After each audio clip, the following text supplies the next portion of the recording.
I now call to order this workshop for June 15th, 2020. First, we have a presentation on recycling with members of the Recycling Ad Hoc Committee.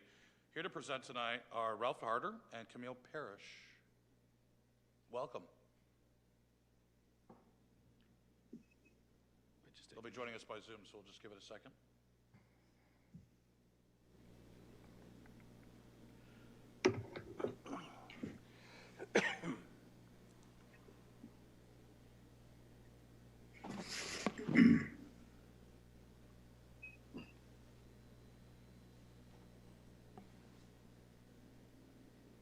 And Kelsey, do you see Ms. Parrish and Mr. Harder?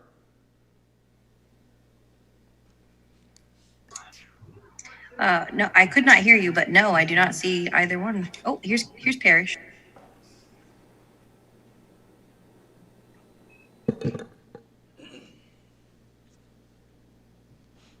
Ms. Parrish, hi, how are you?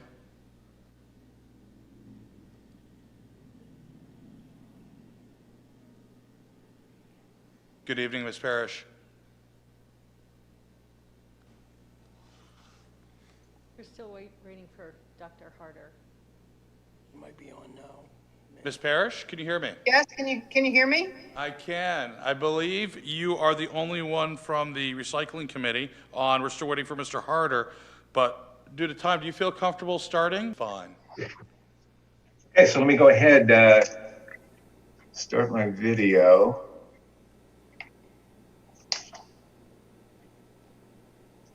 Thank you for having us. We're having us back. We're here to, again, to summarize our report. And I don't know if you have the slides. These are the slides. Are you seeing the slides? We're up, yes, sir. Okay. So I can't see the slides, so let me just talk about the slides. We're here to, I'm going to just go through the slides quickly, and then we want to summarize our recommendations and a going forward proposal for the council, but mainly to get your reactions to the report, which you've hopefully all had a chance to review, and any comments on our recommendations and our proposal. This is the slide that says committee charge and goals. You've seen this before. Basically, what we were charged with doing was assessing the impacts of the recycling program, and obviously the cost, the budgetary impact, was probably what prompted the formation of the committee. So we did assess that. We also assessed what we could say were environmental costs, and under those, we relied on the analysis of the Bates students and the Bates Research Group to look at greenhouse gas emissions for various forms of recycling and waste disposal, which is detailed in the report. But there was also an intangible quality about the environmental impact, which was a community impact. We tried to capture that in the quote that's above the charges on this slide. And it relates to really the community's commitment to sustainable living. Those are harder to quantify and to measure, but we thought they were important. So then the rest of our charge was really looking at a comparison of what Auburn is doing in terms of its recycling program with other communities in Maine, looking at the structure of those programs and the outcomes, which is a reflection of the management of those programs. So we have some slides and some information on that in the report. And also specifically to look at what kinds of efforts for public engagement are other programs doing, and what are we doing? And that was a separate sort of topic of the base research. So I encourage you to reference that base research in the report. As I think we said before, we conducted a number of site visits, interviews with municipal officials, contractors who are working in Maine, and of course the literature review. On the next slide, we thought that it was important to put the program, our program, in the context of Auburn's comprehensive plan, which I understand is about to be updated, and its strategic plan, which is recently updated. And both those plans reference recycling, the comprehensive plan specifically, as it says on this slide, and the strategic plan in general on growth goal 4 and growth goal 5. So our point here is that Auburn is committed in its planning process to recycling and to the benefits that recycling brings to the community. And in the next slide, this is just really a summary, a quick summary of some of our findings. I want to say that when we compared with other municipalities and looked at the literature, what Auburn is doing well and doing right in terms of recycling is investment in curbside recycling. That was shown to have a benefit in terms of engaging people in the recycling program. And its use of the single sort facility, where instead of citizens separating recycling at the curbside, it's all put in one bin and then taken to the sort facility, which we're using the sort facility in Lewiston. In terms of opportunities for improvement and what we identified as inefficiencies in our current program, and this is not a surprise, I think this is to counselors, I'm sure, is the low participation rate and the contamination rate, which has become more of an issue as the recycling markets have become more volatile over the last several years. Also, in terms of the amount of waste that we are diverting from the waste stream to recycling is on the low end. Communities that perform well are recycling some as much, in Maine, as much as 40% of all of the waste is diverted to recycling, and ours is 7%. We saw there was an opportunity in looking at the total amount of waste that we generate, that we could make an impact if we recycled. Organic waste is about 20% roughly of the total waste. So that's basically food scraps. And some communities in Maine do have a food scrapping program where they are diverting waste in that way, and that is a form of recycling. The educational materials have a benefit. We don't have a robust educational material program. But also, just as important or more important, was a way to engage citizens by some kind of feedback, to tell them how they're doing in their recycling, to give them some data about where their recycling is going and how to recycle. What packaging has changed over the last number of years, the types of packaging, the amount of packaging. What we told people 15 years ago may not be true now in terms of what to recycle and how to recycle. And in our discussions with our neighbors and other people in the community, that seemed to be a question that came up.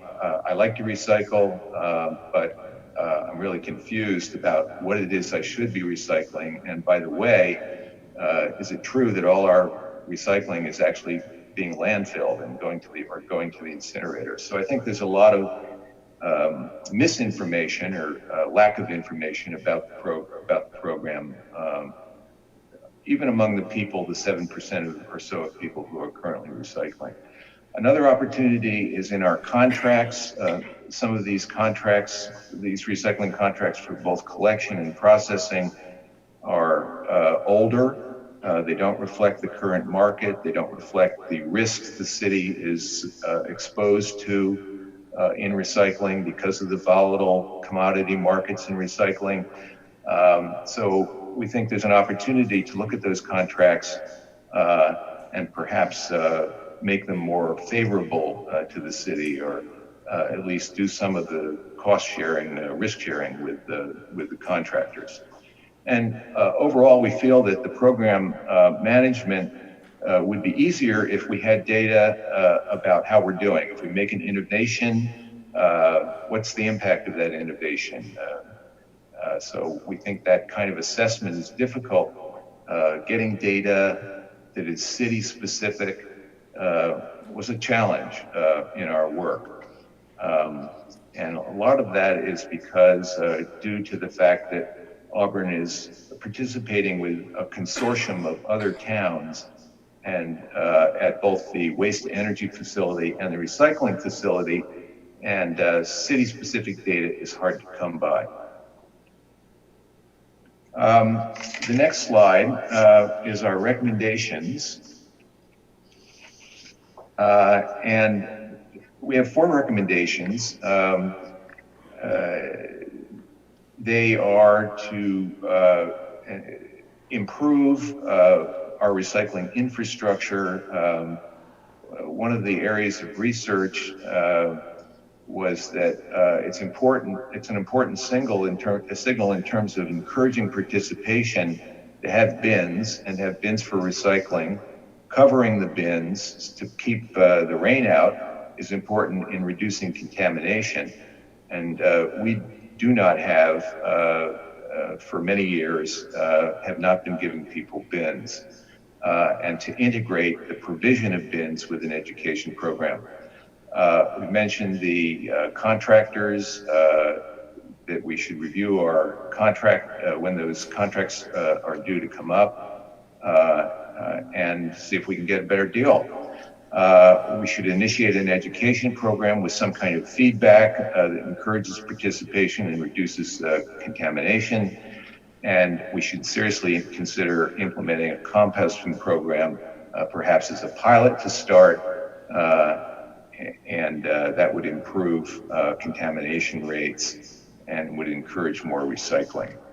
It also would reduce the total amount of waste that we're generating, which is one of our overall goals. The next slide, our committee had a definite timeline, which we extended because of the COVID situation. We've come to the end of that timeline. What we're asking for is an extension of our work into next year. And during that year, what we would do would be to come back to the council with 4 specific reports that are aligned with the recommendations we're making for council action. And we have a timeline for when we would generate those reports and when we would present them to the council. So I think this is a way of saying that we're not looking for an open-ended time to continue work, but there is work to be done, and nailing down some of the specifics about our more general recommendations we think would be beneficial to the program and to the council. The next slide really is a way of, I think, framing the work that we think that we've done and still needs to be done. And let me just read that quickly. Recycling programs function as a public service, boosting overall social welfare. Within this frame of reference, recycling programs can be viewed as serving the same purposes as public parks, recreation areas, and public events. These are similar public services that are costly, yet supported by public funding. These are viewed as a necessity by the community and are only able to exist due to the presence and willingness of the government to provide public funds to sustain them. In this time of budget crunch and uncertainty about what the future holds, we hope that our proposal to come back with specific recommendations and hopefully specific costs at specified intervals will be acceptable to the council. And thank you. And if anyone else on the committee has anything to add, or we're happy to hear comments or take any questions from the council. First of all, Mr. Harder, thank you very much. I'll open this up to the council for comment. I will like to say a couple, just actually really one point. The makeup of this report, the ease, the flow of it, if you would, was wonderful. It's definitely, I think, a great model for other committees and the reports to council. So thank you very much for making something, a very complicated topic, easy to understand, whereas maybe not enjoyable, at least bearable. So thank you very much for that. Council, any questions or comments? Councilor McLeod. I just had one question about extending the timeline for the committee. Is there any city incurred cost to continue that and to look at some of these pilots that they were mentioning? Yeah, staff time. So to explore the programs, no. I mean, it would just be staff time that we would allocate. Okay, thank you. Is there any other questions? Councilor Boss? I'd love, as part of the timeline and the deliverables going forward, to see not only the infrastructure needs, but also the costs associated with each one. I'm sure that that's embedded in part of the process, but just wanted to lay that out, that we're interested in seeing that. And overall, just say thank you for the presentation. And this is really phenomenal work. And I agree with you fully, Mr. Mayor, that this is really exemplary work for committees. So thank you for that. Any other questions? I've got a couple, if I could. And hopefully you have the answer. And I know you mentioned earlier that there's a lot of misinformation that's flowing around in both the community that chooses to recycle and the community that doesn't. And you might not have the answers today, and hopefully you can find it later on. But we're talking about CO2 emissions with regards to each, whether it be recycling or landfilling. I'd like to see, or if you have it now, please tell us, what is the CO2 offset due to us recycling through our main waste-to-energy plant? In other words, we are producing CO2 emissions, yes, but we are offsetting other types of fossil fuel burning in order to produce the same amount of electricity. I think that's an interesting data point that we need to be looking at as well. So it's more of an apples to apple. In that one scenario, we're offsetting another regenerative source. Yeah, that's you can see that in the report. There's a table 3 that shows you emissions of CO2 equivalent per ton of waste, and it breaks it down by the different recyclables. And waste energy is in there, and you'll see how it compares to landfilling, recycling, and composting. Page 20 of the packet. So that's on page 14 of the report. There's also a figure that we didn't include in the report, but is in the Bates research, which I don't think we've sent out yet to everyone, but I think we can. I hope we do, because it's very good. And there were some graphs that go to your specific question, Mr. Mayor, about the CO2 and the cost. So these are table 3, which is what Camille was referencing, is about the recyclable commodities. The figure 6 that I'm referring to, that's in the Bates research, actually looks at comparing waste to energy, landfilling, composting plus recycling. So it gives a different, I think, perspective on the CO2 that's generated. So it would offset or at least factor in the fact that for, I believe, Maine Waste Energy produces enough electricity annually for 5,000 homes. And the equivalent of fossil fuel burning, if we did not have Maine Waste Energy to power those same 5,000 homes. I think that's what I was looking at, because that should be a factor as well. Does that make council Following me on that train of thought? In other words, how many barrels of oil does it take, or, cubes Well, we're not of- necessarily generating that electricity with barrels of oil. The main makeup of hydropower I understand that, of that's course. is It was an example. largely hydropower that's making up our electricity. And I believe, I'd have to check on it, but it's up to at least 70% of renewable sources. So we could look at that comparison, but it wouldn't be just looking at oil creating that electricity. I understand. I was just giving you an example. There is always a split. Some of that information, to move on a little bit, a couple more quick questions, please.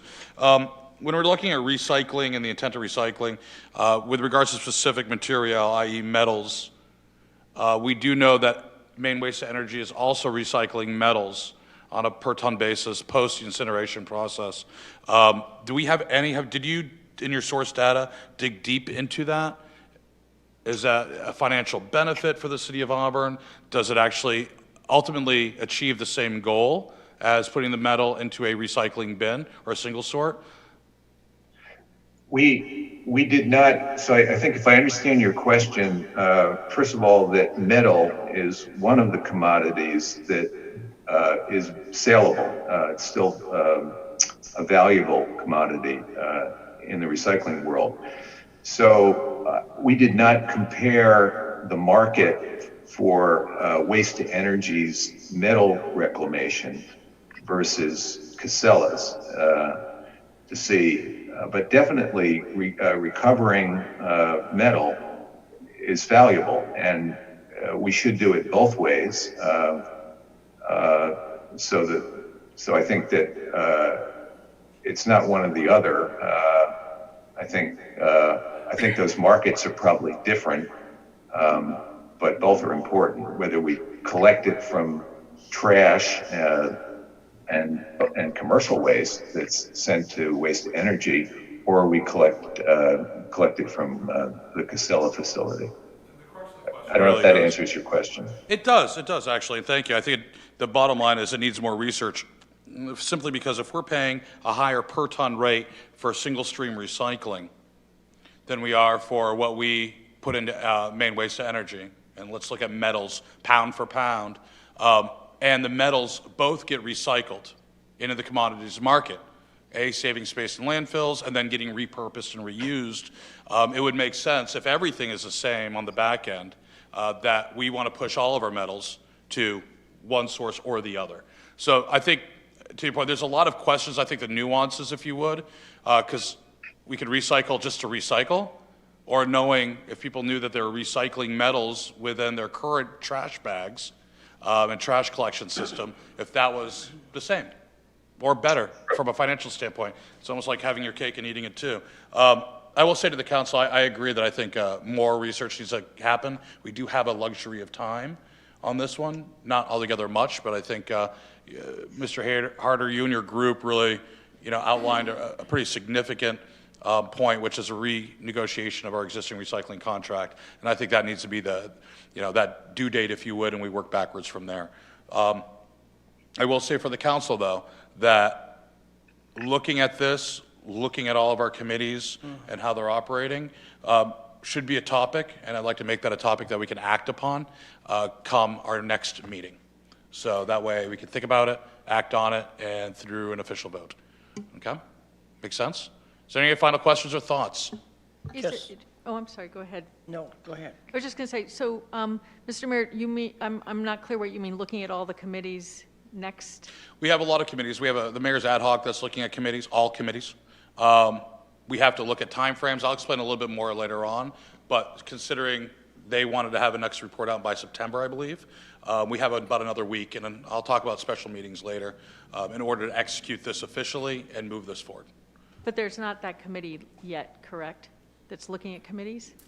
We've not met yet. No, we have not met yet due to COVID-19, but I'm going to accelerate that, and we're going to start meeting fairly quickly. Okay, thank you. Is there any final questions before we move on? Mr. Walker. Just a comment on organic waste. It's like going back to the 1950s, 1960s, when we used to have a bucket put on the side of the street. They picked it up, took it to the pig farms that we had here in the city. So I'm hoping when they study that they're going to find out number one, that it's more costly to move that stuff around and put it in a place than it is just to change the recycling rules within the city. And recycling will get more costly no matter how we look at it. The return will never be as great as what it's going to cost us. I think giving us a little bit more time to think about it, digest this report, and then talk about it in a little bit more detail next meeting, prior to giving some guidance, we can actually give some of that granular guidance. And I'll take your word on anything around 1950s. I wasn't here, so wasn't alive, let me clarify. Any other final parting thoughts? We're going to move on to the agenda. None. Thank you very much. Oh, Mr. Mayor, I'm sorry, can we just give direction to the group about what is the next step for them so that it's very clear? So we will be meeting on this and taking action on our next meeting. We'll let you know when that is. And we'll let you know post-fact if there's any additions that we'd like to see or questions or clarifications in this report that we'd like to see during your next presentation. And at that point, we'll decide whether to allow them to continue, correct? Yes. Thank you. Okay. Thank you all very much. We'll move on Thank you now. very much. Okay, You all thank did you. great work. Great work. Next, we have CARES Act guidelines. Mr. Zachary Lenhart and Michael Chamings will be presenting. Am I on? You're on. You guys I can can only hear me? see you from All the right, nose I can't down. see myself. Good evening, Mayor and council members. Thanks for hearing us. I'm here today to talk about the Community Development Loan Program for the CARES Act funding. This is part of the amendment that was approved by the council on May 4th. There, $100,000 was allocated to these programs. It's essentially one bucket of money that both of these programs will pull out. It's not specifically allocated one amount to each of these programs. The first program is the Microenterprise Forgivable Loan Program. A microenterprise is defined by HUD, and that's as a business with 1 to 5 employees, one of which is the owner. The eligible activities for this loan could be used for payroll, the purchase of business equipment, such as PPE they could use this for, purchase inventory, construction costs below $2,000, working capital, and they can make lease or mortgage payments with this.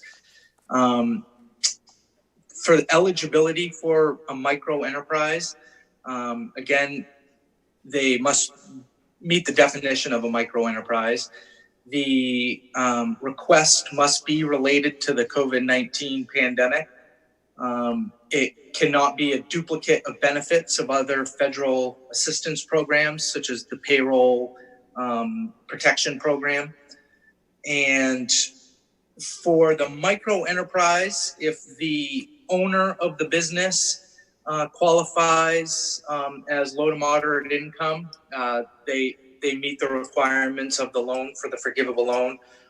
If the owner does not qualify as low to moderate income, they would have the job creation requirement to create or retain a low to moderate income position. And the maximum loan for the micro enterprise is $7,500. The small business loan program, very similar. A small business is defined as 1 to 75 employees. A small business would be eligible, a loan under this would be eligible for payroll, again, business equipment, purchase inventory, or construction costs below $2,000. Eligibility requirements, again, must be related to this pandemic, the pandemic response, cannot be a duplicate of benefits. The small business program does require to create or retain a job for low to moderate income individuals. And the big one for a small business is they must demonstrate a gap in funding That's the big one from HUD, the big difference between the small business and the micro enterprise. The intention here is we don't want to be competing with private banks for businesses that may qualify with those banks. And the maximum loan for under this program would be $20,000 for the small business. And that's the quick overview of them. I guess I can take any questions now, or if anybody has it. Council, any questions? Pretty straightforward, following all traditional CDBG guidelines, correct? Yes. Sorry, I can't hear you very well. Yep. We'll talk a little bit more about this. I think it's an important point when we talk about the resolve on the CARES Act money, because a lot of that money has around the country and can be used for these very same purposes without being a loan. It can be a grant. So there's a couple things at play, but I'm glad we have this in place now in case the governor does not distribute that CARES fund. So thank you, Zach, very much. We appreciate your time on this, and please keep us apprised of how many applicants and how much money is being loaned out, if you could, through the city manager. Yeah, certainly. I've been working a lot with Mark on the recovery team, so I imagine this will be posted on that recovery website page, things like that. Okay, great, thank you. Next, we're going to be moving on to urban agricultural grant application. Eric Cousins, you're up. Say that 3 times fast. Good evening, Mayor and City Council. This will be fairly quick. We're asking for your support tonight in applying for a grant that will pay for some assistance, agricultural expertise to work with our Ag Committee, and also could possibly reimburse the city for staff time that's spent on the efforts that have been laid out in the Ag Committee's first year work plan. I don't see a downside to this grant. I think it's stronger with the partners that we're working with. Our application will be stronger. There's no match required, so where it's paying for things that we will already be likely working on over the next year, I think it's a chance to piggyback on the mayor's to have your steak and eat it too. So we're hoping that you can support it later in the meeting. Do we have any questions about the grant itself? None? Councilor Boss? Not a question, just a comment that this grant application is due July 7th, so having us review and vote tonight will be really important. And to also add that it's a great opportunity for us. The lead applicant is not the City of Auburn, so the push to do a federal grant application in a short window of time is not our burden to bear. But we have the opportunity to take advantage of good funding. Very good, thank you. Mr. Cousins, thank you very much. Thanks for reminding me about cake. It's almost dinner time. Next, we have a noise ordinance. Mr. Cousins. That's just a joke. Get it? That's a playoff noise ordinance. I thought that would be funny. No, I was the only one. Next, we have a noise ordinance discussion with Eric Cousins, you again, and Deputy Chief Kugel presenting. I'll start off briefly. I know Tim is here in the meeting. I'm sure he'll be brought into the active role in a moment. The City Council, some members of the council have heard from a resident on Riverside Drive raising concerns about noise that is created when her neighbor shoots firearms on his property. He likes to target practice. He's somewhat of a competitive shooter or trying to become one. And the manager's office had asked us to do an overview of what we have in place for existing noise ordinances. We have a couple of different areas where noise is covered. In our local ordinance, we have standards in the zoning ordinance, chapter 60, that apply to non-residential noises. So they're really intended to cover commercial uses that create noise. We have a number of environmental performance standards in that section that cover noise, smoke, odors. And they're really, when you look closely at the applicability section, they really only apply to non-residential noises. So they're not applicable to somebody in a residential setting that is creating noise by a hobby or the use of their property. I don't see Tim on the screen, but I don't know if he's He is in. Yes. I'd be happy to answer any questions about the zoning section, and I think Tim can give us an overview of the other noise standards that PD can use in some cases. Okay, I'll start. If someone has a question, just let me know. It's a little difficult with the Zoom, but so besides what Eric's laid out, we kind of threw everything in there as far as city ordinance. There's state laws as well for disorderly conduct, which a lot of times people feel that's applicable. And I guess the bottom line here is what Eric says with the ordinance is similar with state law. There isn't, in this particular case, there isn't really a state law that kind of governs this, other than you need to be within or outside of 100 feet of a dwelling, which in this case, that's not the issue. So the state law that currently is on the books, as far as criminal law that police could enforce or to look to enforce, does not apply. There are civil remedies that could be attempted, and that has been shared with the complainant as well as the other party in this case.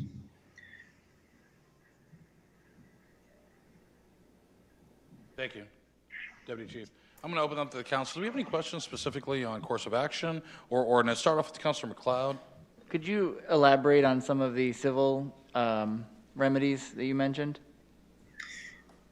Well, I'm not going to represent myself as an attorney here. The city attorney might want to be asked that, but I can tell you that under Title 17, there is specific language, 2701, that does provide a civil remedy where, like civil court, so such as a lawsuit or whatnot, could be brought forward for depriving someone of, and forgive me on the specific language, basically forgiving someone, preventing someone from enjoying their property in its full use. Not sure that would withstand. During this case, I did consult with the district attorney about the criminal side of things. After I didn't, kind of scoured through everything I was aware of and couldn't come up with anything that was applicable. And he also made mention of a civil remedy. Of course, he wouldn't provide legal advice in that case and wouldn't weigh into what his thoughts were on its likelihood of succeeding in this particular case, given that we have a firearms discharge zone or prohibited zone, and this action is taking place outside of that prohibited zone. So it's in the legal area, it's in where it's supposed to be done. It's not reckless in and of itself in what's happening. It's the specific situation between these two individuals where one has livestock and is trying to operate a business with a equestrian type business. The other wants to enjoy their rights on their property to fire their firearms. Both have tried to work with each other for quite some time. City staff has been involved. Trying to mediate, I think, is probably the best way to describe what our actions have been. And again, both sides have met and talked, and they basically are at an impasse. And so that's why this is sort of coming to counselors now. Councilor Lasagna. I would just add that we have spent a fair amount of time with both property owners and can really sympathize with both sides of their issue, but we don't have an ordinance that would address this particular issue. And if we did create one, it would potentially be challenged as an infringement on the neighbor's Second Amendment rights. So I think it would be a difficult one to put in place. Let me just follow up with that before Councilor Lasagna, we go to you. Our job, it's bad politics, especially those who have been on the planning board realize this, to make any type of ordinance change based upon a singular issue, or in this case, a neighborly dispute. When we do that, it really takes the work that we do for the betterment of the city and diminishes that. So I just want to make sure that everybody's aware of that. Councilor Lasagna? I was basically going to say that I appreciate how much time that city staff has spent on this issue with both sides, trying to bring them together to discuss this. And it's not our role to rule on something that has to do with an individual complaint. The question that I asked, though, is civil action, does the I don't know what you would call the person making the complaint, know about civil action that they can take for damages? Well, I'd prefer staff involves if I could, and I'll turn over to the city manager, assistant city manager. That's legal advice. Anytime something like this happens, always should recommend that anybody go and visit an attorney, their own attorney, to get their advice from that versus giving any type of guidance. I just want to make sure that we're not stepping across any further than I think we already have any legal boundaries. Thank you. That's what was told to both sides, is they should seek legal counsel. Okay. Thank Mr. you. Manager, assistant manager, any comment on that? No, I think that's, the staff has been, like has been said, has been trying to work with both parties, has been discussing this issue. Our thought was to bring this so that you understand the ordinance that we currently have. And it is something that we monitor. There's, currently Deputy Chief Kugel provided information regarding a case that's currently happening in Bangor. We'll continue monitoring that. It'll be important to see what comes from that. Not everyone is always exactly aligned perfectly with what our situation is. However, it is aligned enough that it'll be important for us to at least monitor and to see what takes place with that before any steps we move forward with. So, Peter, I don't know if you had anything to add. So. Phil, I think your comments are well said. My career, local government plays a role in trying to resolve issues like this. And sometimes it's not resolvable by the local government without other actions being taken. So this is a very difficult issue. The staff have done an enormous job in terms of trying to mediate it. Phil has been involved, as have Eric and Tim, and everyone involved has been trying to find a solution, and we haven't been able to at this point. Councilor McLeod? My quick follow-up question, are there any municipalities that, if this situation were to happen in, that there would be something on the books that would help mitigate the situation we have, or is it fairly few and far between? Tim can answer that.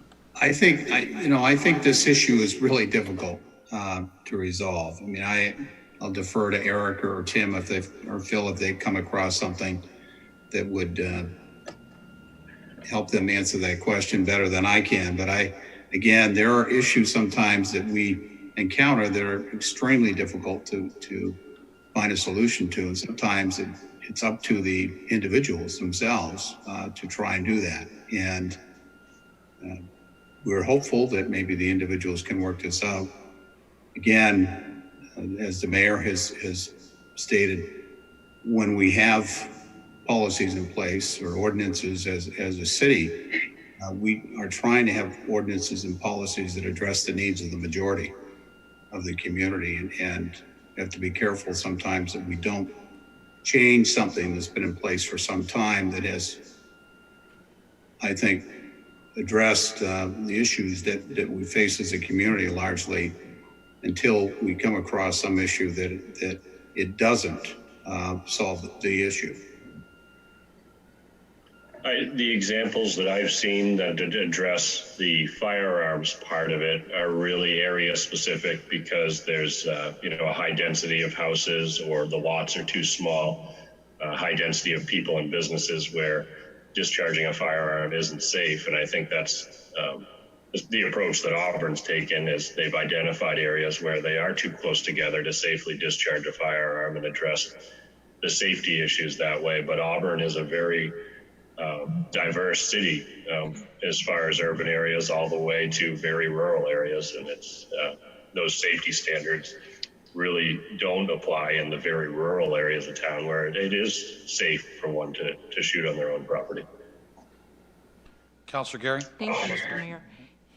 When you've sat down and tried talking with both parties, have you suggested maybe they could work out a schedule, a time frame when he wants to go out and shoot, so then she could set a schedule? If she knows, like on the weekend, certain time hours, he's going to be doing it, then she can make arrangements to move her animals to another area where they won't be spooked. That way she could continue her business and her livelihood. Because I guess what's happening is horses that she has or she takes in are skittish when they start firing the target practice, and it makes it unsafe for the horse to run free. We might want to, Yes. if we could let them.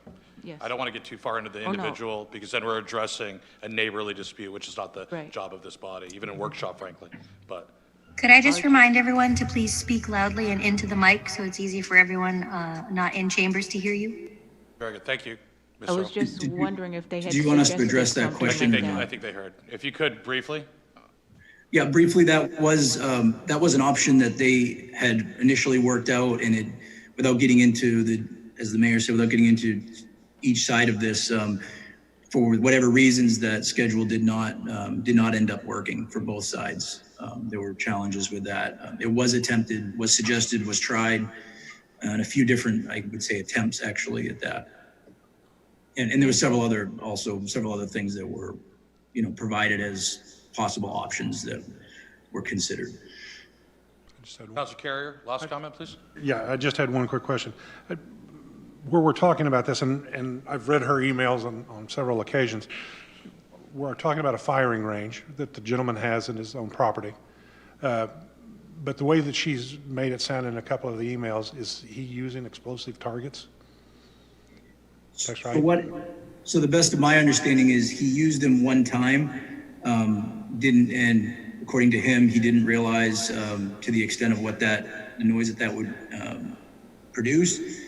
We advised him that is something we could take action on because that's not a firearm. So, and he had already said he would not, and had not used them ever since that one time. And I don't believe there's any report of him doing so. So that one issue with the exploding targets was rectified. I found that at the hard way, too. They're much louder than they advertise. Yeah. Thank you all very much for that. I appreciate it. We're going to be moving on now.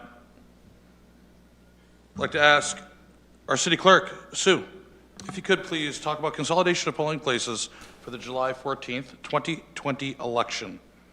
Thank you, Mayor and councilors. I am here to talk to you about possibly consolidating for the July election. Under normal circumstances, it's very challenging to line up a sufficient number of election staff, and with the pandemic, it's been even more challenging. Most of our election workers are between the ages of 65 and 80, and a lot of them have medical conditions, so they're in the higher risk category.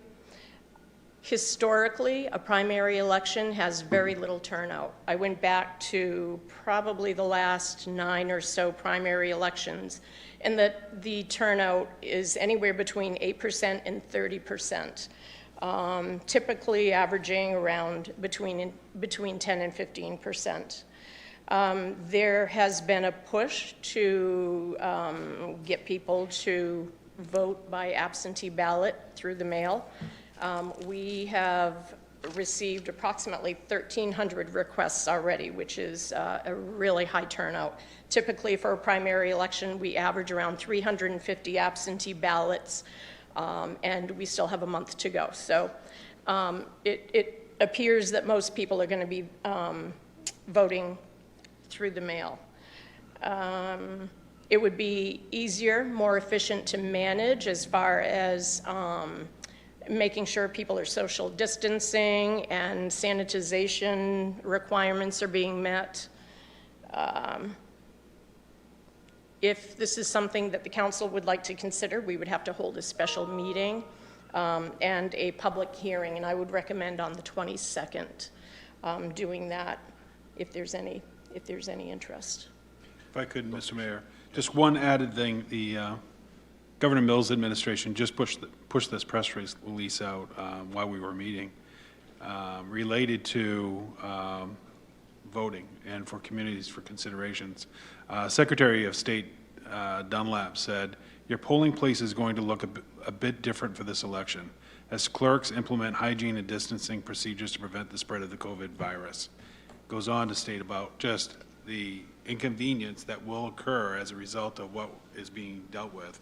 And Sue has been looking at different locations, trying to find large areas where we could hold the voting and a place where we can ensure that it's safe for people who are coming and that it's accessible. So we want to make sure voting locations that are accessible on the bus routes, they're accessible to our seniors to be able to access into the building. All those things are being considered as we look at one single So voting. you don't have a location yet? We're actually looking at the Norway Savings Bank Arena, the mezzanine.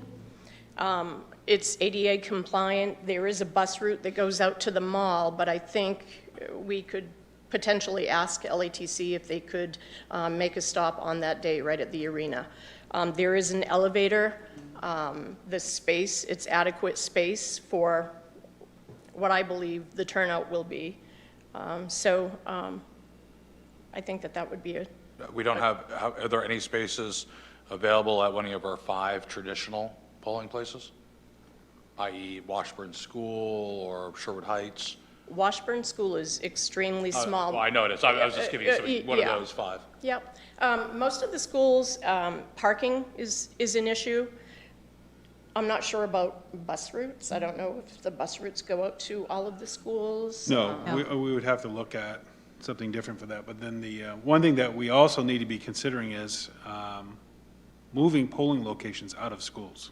That has to be something that we continue moving forward with for safety reasons. Obviously, right now in June, we don't have to worry about that. But at least this location will give us an opportunity to try a different location and also be able to get feedback from those, even though we have several that have already registered for absentee voting. But we could get an opportunity to get feedback about this location and what that would look like moving forward. So, yeah, we can continue exploring it. So, Council, before you ask some questions, this is what I was alluding to a little bit earlier about a special meeting on the 22nd, primarily for this reason.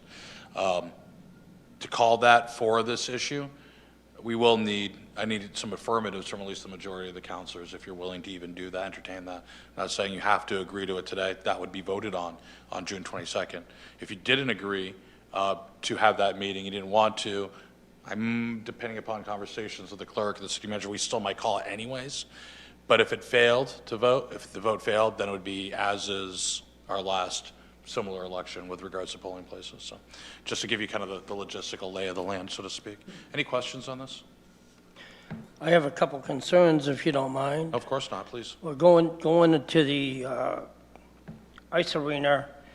There's only one elevator, number one, and if you've got the handicapped people, plus a lot of other people that are not handicapped will want to use that, the distance upstairs in the hallway and stuff could become a problem, depending on how many people coming and going at the same time.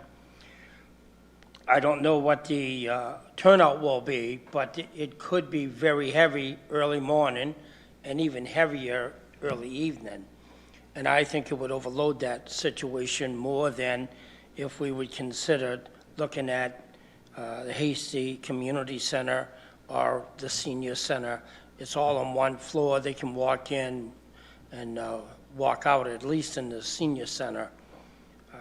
They don't have to go by each other almost at any time, because you've got an exit door and an entrance door that could be totally separate. And a big enough space that would take care of as much, if not more, than what that 30 by 60, 70 would take care of. On that same note, I believe that you collect data on turnout by hour? Every 2 hours. Okay, every 2 hours, that's Right. fine. Yeah, so you have morning, mid-morning, afternoon, early. Okay. That might be really important from the most similar type of election, or like election, to present on the 22nd, the meeting on the 22nd. It might influence some of that decision-making process. To Councilor Walker's point, looking at what our flow is and our traffic count potentially will help. Traffic would be probably more of a problem at Pettingill than it would be at the Norway Arena. But again, 5 wards being pushed to just one location, and we're trying to do this in a hurry. There'll be people confused, number 2. But I don't think we can push all 5 to the Norway Arena. I think we have to split that somehow. Councilor Gary? Thank you, Mr. Mayor. I too have concerns about it being up at Norway Savings. I mean, I love the idea of parking, but not the building accessibility. With all those people going with only one way in, up those stairs to go in, and then the one elevator, and you got a lot of people that are going to have to wait for that elevator. It makes more sense to have it at the senior center, even though it is going to be a pain in the butt for some, because you can come in one door, do your voting, and get out the other. So you'll have that constant flow of people coming in and out and safely distancing and doing what you got to do. We did consider the senior center, but parking seemed to be an issue. So there's a lot of issues with this. It's disenfranchising of voters' rights, or voting rights. There's change. Nobody likes change. Locations and so forth. But one question is, everybody, due to the staffing issues, okay, we have to remember that, due to the staffing, are we all in agreement, at least, regardless of place, that one location needs to be brought to a vote? Yes. We're all in agreement that one location is an alternative to what our currently or historical has been? Okay. I just want to get some consensus. One or possibly two to what Leroy was saying. Councilor Walker, excuse me. One to possibly two versus five? Yeah. Yes. Okay. Question. Where it's a primary and we've got candidates running for office, because of the virus and distancing and the whole gamut, how are we going to deal with that? As far as candidates campaigning? Yes. Whatever polling place we have, we're going to have areas marked 6 feet apart. And we would do the same with the candidates. They would have to maintain their distance. We're still waiting for more guidelines from the Secretary of State's office. I know that they were working with the CDC, but we haven't gotten all of that information yet. I'm sorry, I had a question for Councilor Boss first, and I'll go to you, Councilor McLeod, then Councilor Zoni. Thank you. I think I agree. If we don't have enough people to man or women the stations or all of our traditional polling places, then we can't have them all. What is our plan for communicating to the public about where the new locations will be? Because it's only 3 weeks between the 22nd and July 14th. We would post something at each of the original polling places, just letting them know where the voting is going to be taking place. I would ask Liz to push this out on social media. We always put a public notice in the newspaper, and I always, for elections, I always put a display ad rather than a regular public notice that gets lost in the back of the newspaper sometime. We would do whatever we can to try to communicate that information. What message? Go ahead. We could take a vote on that? Do we have to bring that up? I think just to address publicity, we as a council and mayor in this fiscal year, we still have money left over in our mayor council budget for special events and in general. I think if we task this out to Phil, Liz, and Peter real quick with a little, $1,500 budget, would get this word out fairly effectively to the vast majority of folks. So if everybody's okay with that, I think we should look at that and explore that before.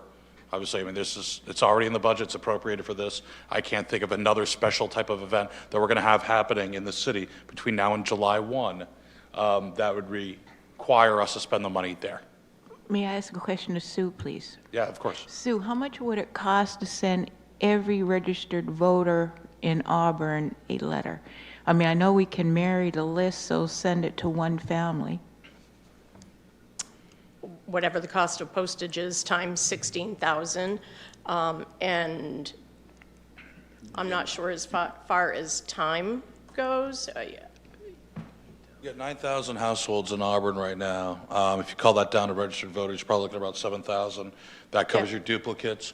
7,000 at 35 cents postcard mailing, I believe. Postcard would be 35 cents. Yeah, 35. Quick math, come on, someone, about $2,000. About $2,000? About $2,000 for that. On a direct mail, though, I remember that old term Franken mail. Does that only apply to members of Congress? The State House?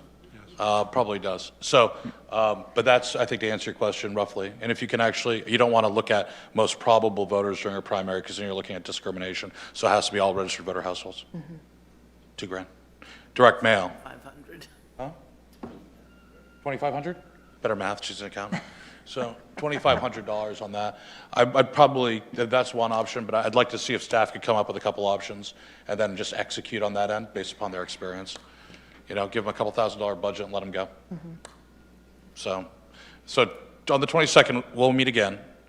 We'll look at proposals on facilities, get an update on outreach and notification. That won't be able to be executed till after we vote. So from the 22nd to the 14th, 3 weeks. Fair enough. Is there any last parting thoughts on this? Councilor Lasagna and then Councilor McLeod. Both things. One, will each award be in a separate table or place in this combined voting area? I don't think it's needed. No, what I would do is break the complete voting list by letters, A through F, and so on. There's no word So I would specific. probably reduce it to 3, possibly 4 tables. Okay. And then the final thing is, I think this is the way we're moving in terms of voting, unfortunately, or fortunately, one, because of more. Well, let's hold off on the political statements because that's a little hotbed. I'd like to avoid that in this conversation. So I'm going to is finish, Councilor McLeod? I'm sorry, I'm going to finish what I was saying. It wasn't political. If your foresight, you know, throwing out and foreshadowing what the future is, that may end up political. I'd like to avoid that. Well, and I think people will have to get used to potentially having one voting place, so doing it at an election right now where a lot of people aren't necessarily going to vote is probably a good idea. Councilor McLeod? Yeah, excuse me, 2 quick things. I was, to piggyback on Councilor Walker, doing it down at the senior center as well as the turf arena in there, being able to split the alphabet that way and still having it at one complex. And secondly, do we have to have it physically inside? If I bring my absentee ballot, would I be able to drop it off from my car to someone outside? Dropped off before.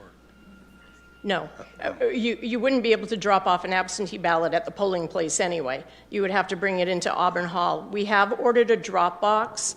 Unfortunately, they're really busy and there's a back order, so it's probably going to take 6, possibly 8 weeks. So I don't know if that drop box will be here for this election, but we will have it for November anyway. So, you could either mail it in or bring it into Auburn Hall in person, but then you would risk having to wait in line in order to do that. All right, thank you. You're welcome. Mr. Mayor, Counselor? my last comment that I'll say is, if we're only talking 30%, which I believe it will be probably 10%, you might get up to 15 if you're real lucky, that would fit better in the senior center at this time than it would be trying to pass people in a hallway at the Norway Arena, people waiting for the elevator to come down. They don't know if people are actually on it or not on it. You're going to have someone that's going to take care of who's coming, who's going, so they don't pass each other within 2 feet. One of the other pieces that we're looking at is potentially doing it in the rink. I know that Sue had a concern regarding temperature. With the workers there all day, we are having, I guess there are other rinks that do this. They bring the temperature up. So that's one thing I talked with Mark about today, or already previously rather, about whether or not we could do something like that. So we're going to explore that as well, because we obviously know if it's in the rink, you have a lot more space. They're walking right in through the double doors. Some are coming in one door, some are coming out the other door. There's no elevator necessary. So that is an option we'll continue trying to explore before next Monday, so we can look at all of them. The other challenge that we have with Hasty turf facility is that we're running summer rec. And so some of those facilities are being used by summer rec, and especially if it's inclement weather, then we definitely are going to have a problem with those sites. But we'll continue looking at all of them. Any one of the buildings you pick, there's going to be a problem because we don't have election every July. We have them in November. We have special ones. You're always going to run into something. Yeah. The Norway Arena is going to be a lot more costly to shut down business to do an election than it would be if we stayed in Pettingill Park or find another location. Okay. Very good.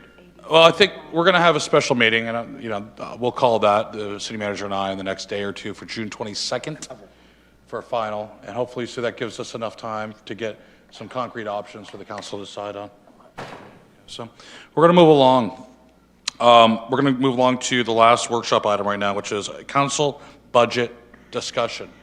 Mind you, it's a placeholder. Councilors have their hard copies of all changes that have been made to date. No changes in this have happened post our first reading vote, okay? I verified that, best of my knowledge, that nothing has changed. So what we have is the budget. I'd like to, is there specific questions? Is anybody, we're going to have plenty of time during the second readings tonight, but is there anything anybody wanted to hash out on the budget as a line item right now? If not, we're going to move into an executive session that we will have to take action upon during meeting on a property abatement. It's in the agenda for at the end of the meeting, but if we can move that up a little bit, we can. That would be beneficial. So is there any questions on the budget? Not to rush you. If we don't, that's fine. We can have that executive session at the end. We'll also have plenty of time during the meeting, during the second reading, too.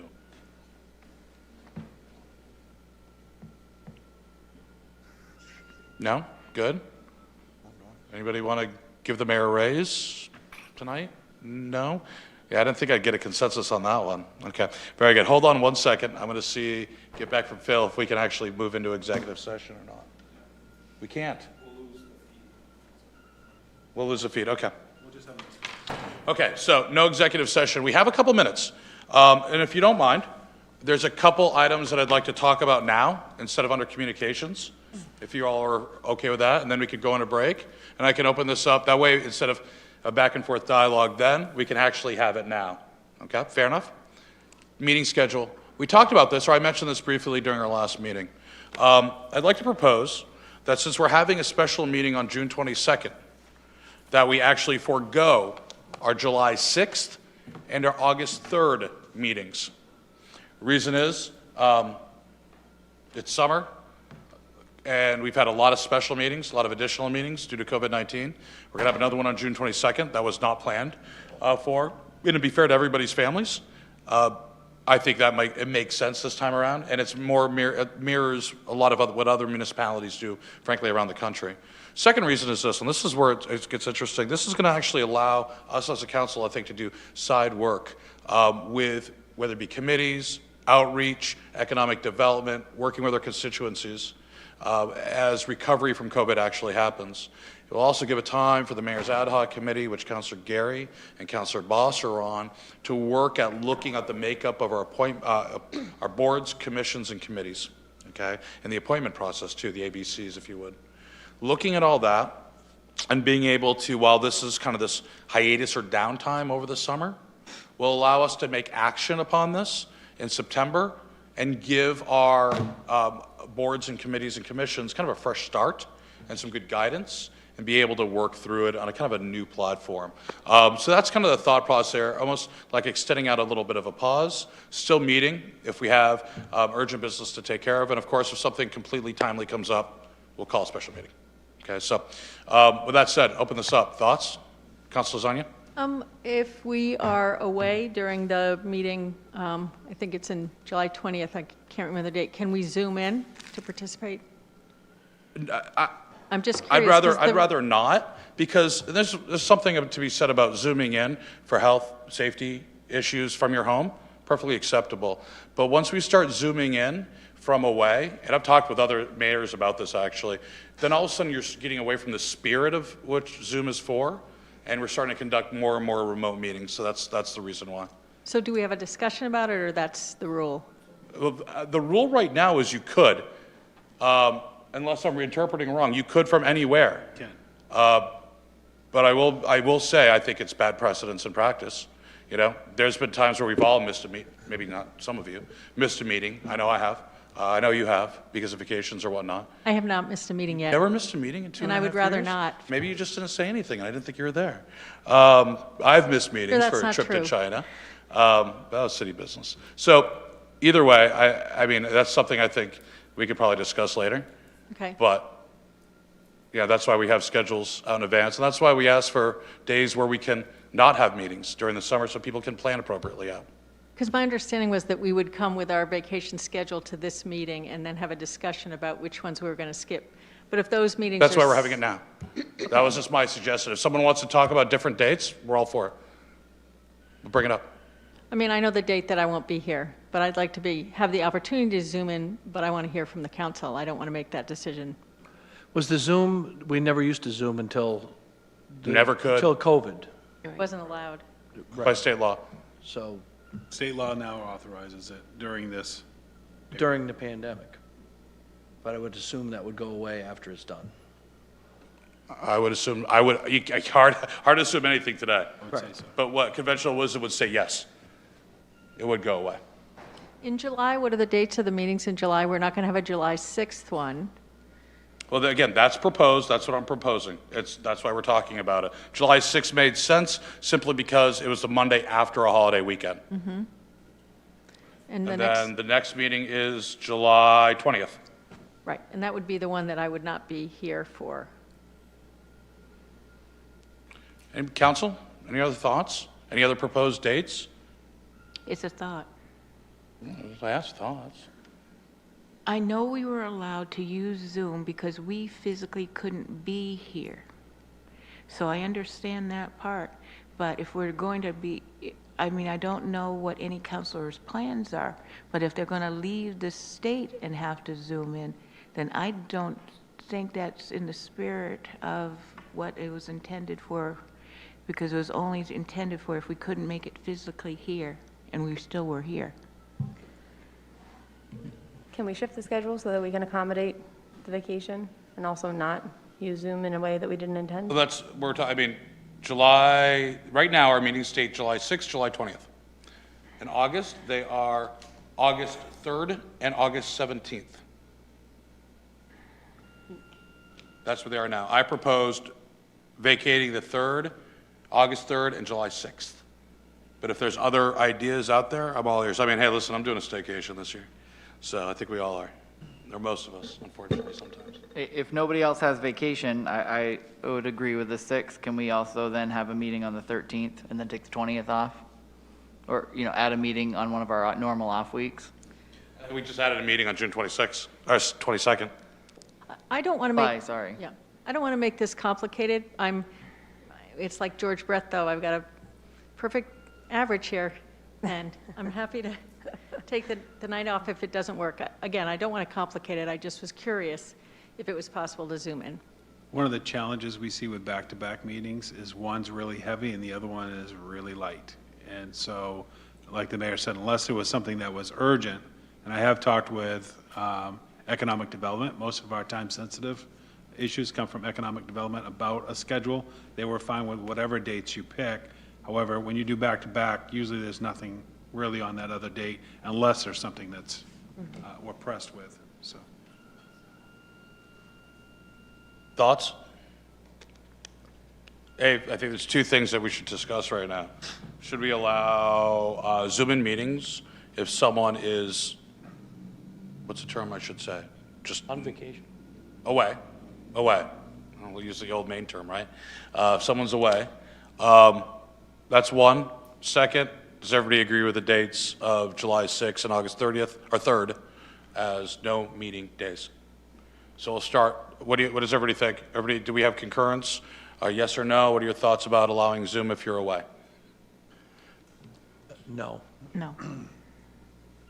I'm fine with Zoom, either way. I mean, if I was going to the county to visit family on that day, I'm still within the state, and I'm just not here in Auburn. So I got no's, I got 3 no's, yes, no's. Someone? No? 4? Okay, seems I got a majority no on that. Now let's talk about dates. So, first, July 6th. Is everybody good with not having a meeting on July 6th? Yeah? Okay, especially we'll have one on the 22nd. We can front load the 22nd up pretty significantly, I think, to really make sure that there is nothing missed on July 6th. So that's July 6th. How about August 3rd?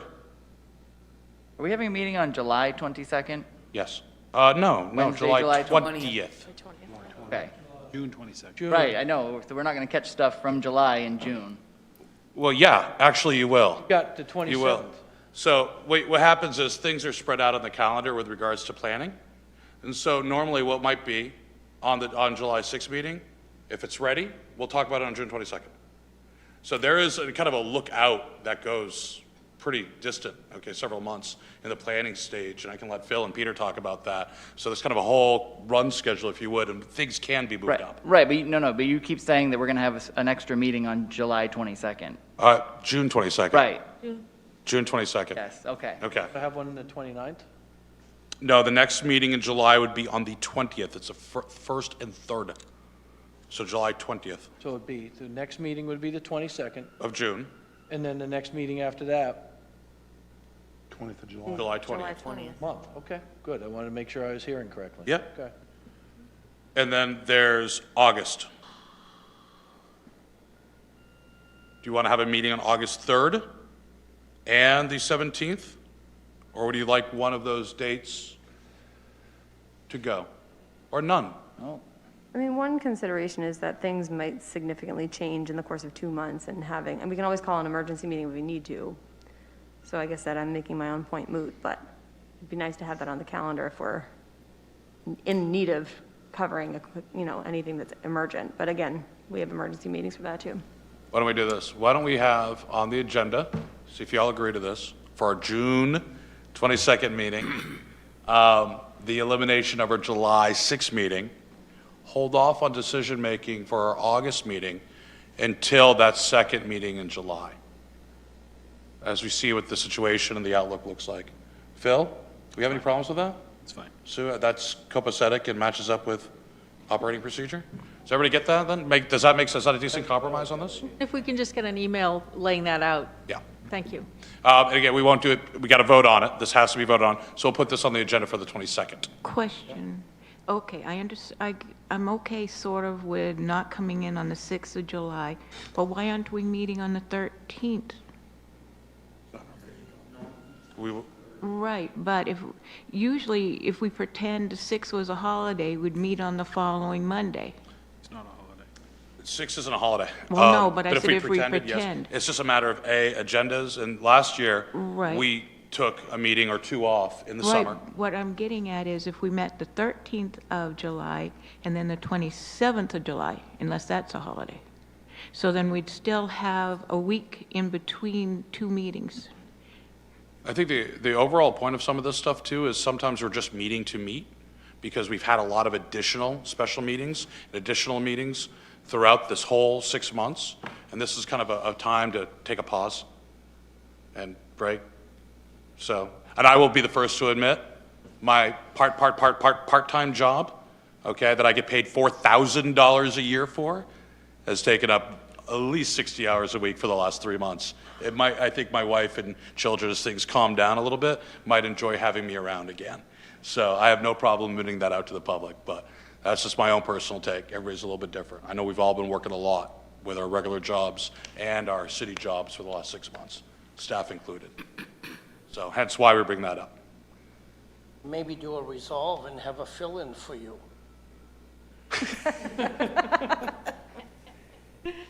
You write it and I'll bring it into the agenda, okay? That might not be a bad idea. So trust me, the Monday meetings are probably the easiest part of my life over the last 6 months. So if there's nothing else further, then we'll bring it up on the agenda on June 22nd. Any other ideas or comments on that before we wrap this up? None? Okay. Very good. Thank you. So workshop's adjourned. We're going to take about a 10-minute break. Back for a regular meeting at 7.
I'd like to call to order the City Council meeting of June 15th, 2020. Please join me in this the Pledge of Allegiance. I pledge allegiance to the flag of the United States of America and to the republic which stands one nation under God, indivisible, with liberty and justice for all.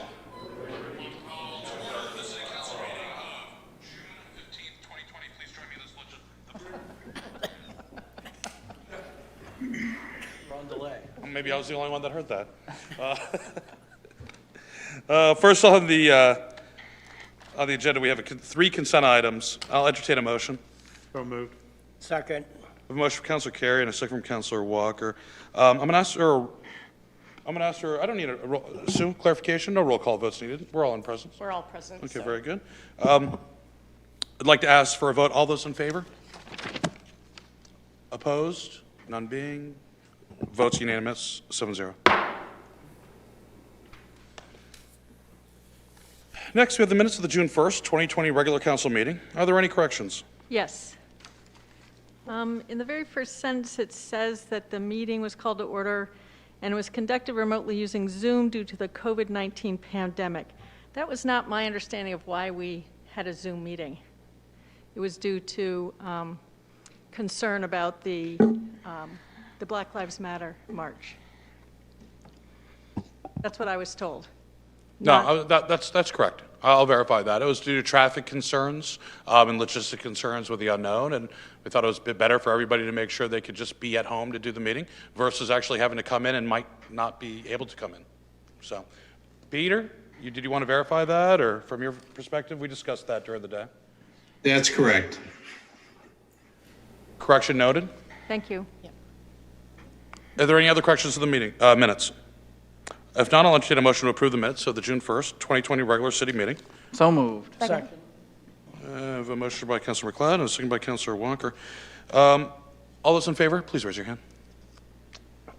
Okay, the minutes stand passed as amended by a vote of 7-0. Now on to communications, presentations, and recognition.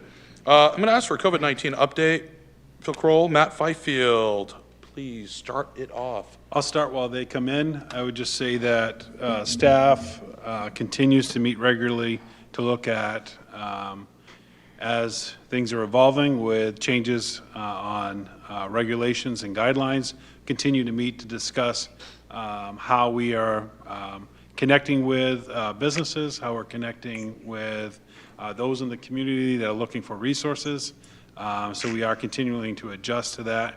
As far as opening, we continue to have, we had a great success with recreational activities this past week. I went to one of the softball games to see how that went, and there was good distancing that was taking place there, good practice amongst the teammates as well, where normally at the end of the game you would have people line up to shake hands. That all did not happen. It felt a little foreign, but it was good, and so I think everyone was adhering to the rules and guidelines. As far as Auburn Hall, we are meeting this week to discuss our hours, about increasing our hours of operation. So we'll be putting something out soon regarding that.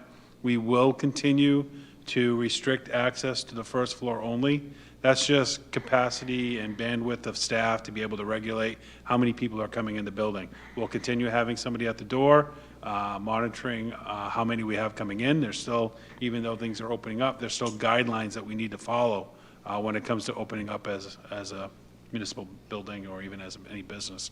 So we'll continue doing that. Second floor will continue remaining to just employees and vendors. I believe the school department has started coming back in, and so they've been participating in the checking that's going on, if that's this week or it's next week, but it's happening soon.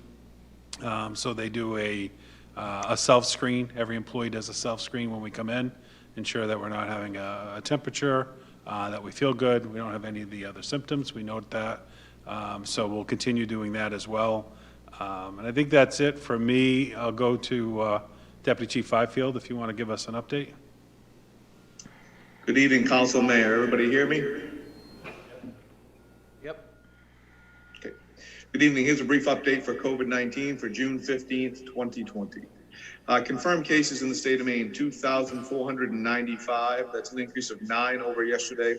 Probable cases, 315. That is an increase of 8 over yesterday, bringing our total caseload to 2,810 cases. That's a total increase of 17 over yesterday. Unfortunately, we do have news of one more additional death today, and happens to be in Androscoggin County. Patients recovered statewide, 2,189, bringing our active cases to 520 active cases. Here in Androscoggin County, cases, cumulative cases are 429. That's an increase of 4 over yesterday. Deaths at 4, increase of 1 over yesterday. Patients recovered in Androscoggin County, 306. That brings our active caseload in our county at 119. Here in Auburn, we have to date 90 confirmed cases. The city of Lewiston has 237 confirmed cases. Just for perspective, I did pull out some numbers today to give us a track of where we were for the last month. So over the last 2 weeks, exactly 2 weeks ago, our caseload in our county was 304 cases. That was an increase of 125 cases over that period, or 8.9 per day. The previous 2 weeks back into May 18th, was 139 cases. So that gave us an increase of 165 for 11.78 per day. So as you can see in our county, over the last 2 weeks, our cases per day has been dropping. Hospitalizations in our county remain at cumulative amount of 34.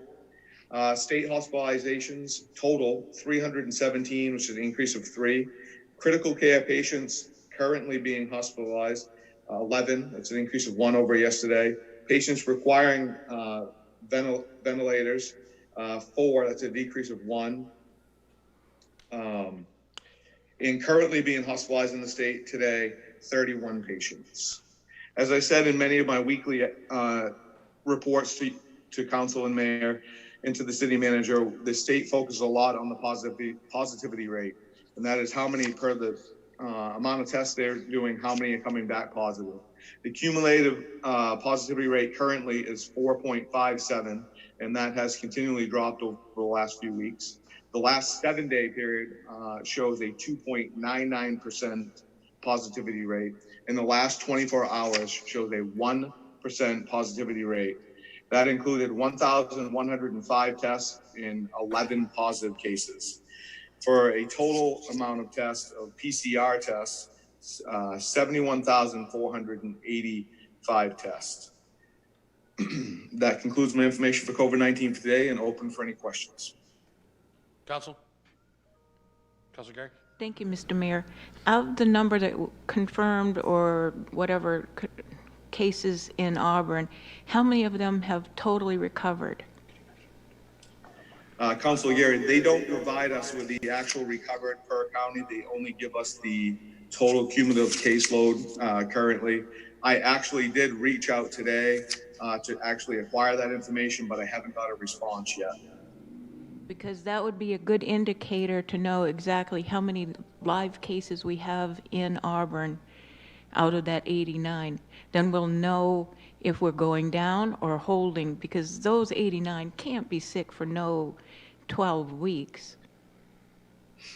Right, exactly. What I can tell you of our current active cases, 119 active cases, is that 69 of those cases were in the last 7 days. That was one number I do have here, so that just puts that total number in perspective as it relates to our active cases and what we've had in the last 7 days. Now, I don't think it's unusual to have more cases coming up confirmed, the more tests that are available that people can take. I mean, when tests were hard to come by and the public didn't get tested, you don't know how many actually had it or not until like today. Now they're testing, and now you're getting more accurate information saying that it's increasing.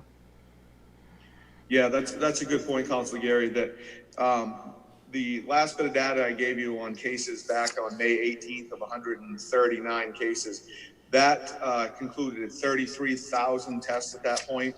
So since then, we've done over an additional 38,000 tests since then, and seen that increase in caseload. So yes, we're going to see an increase in testing.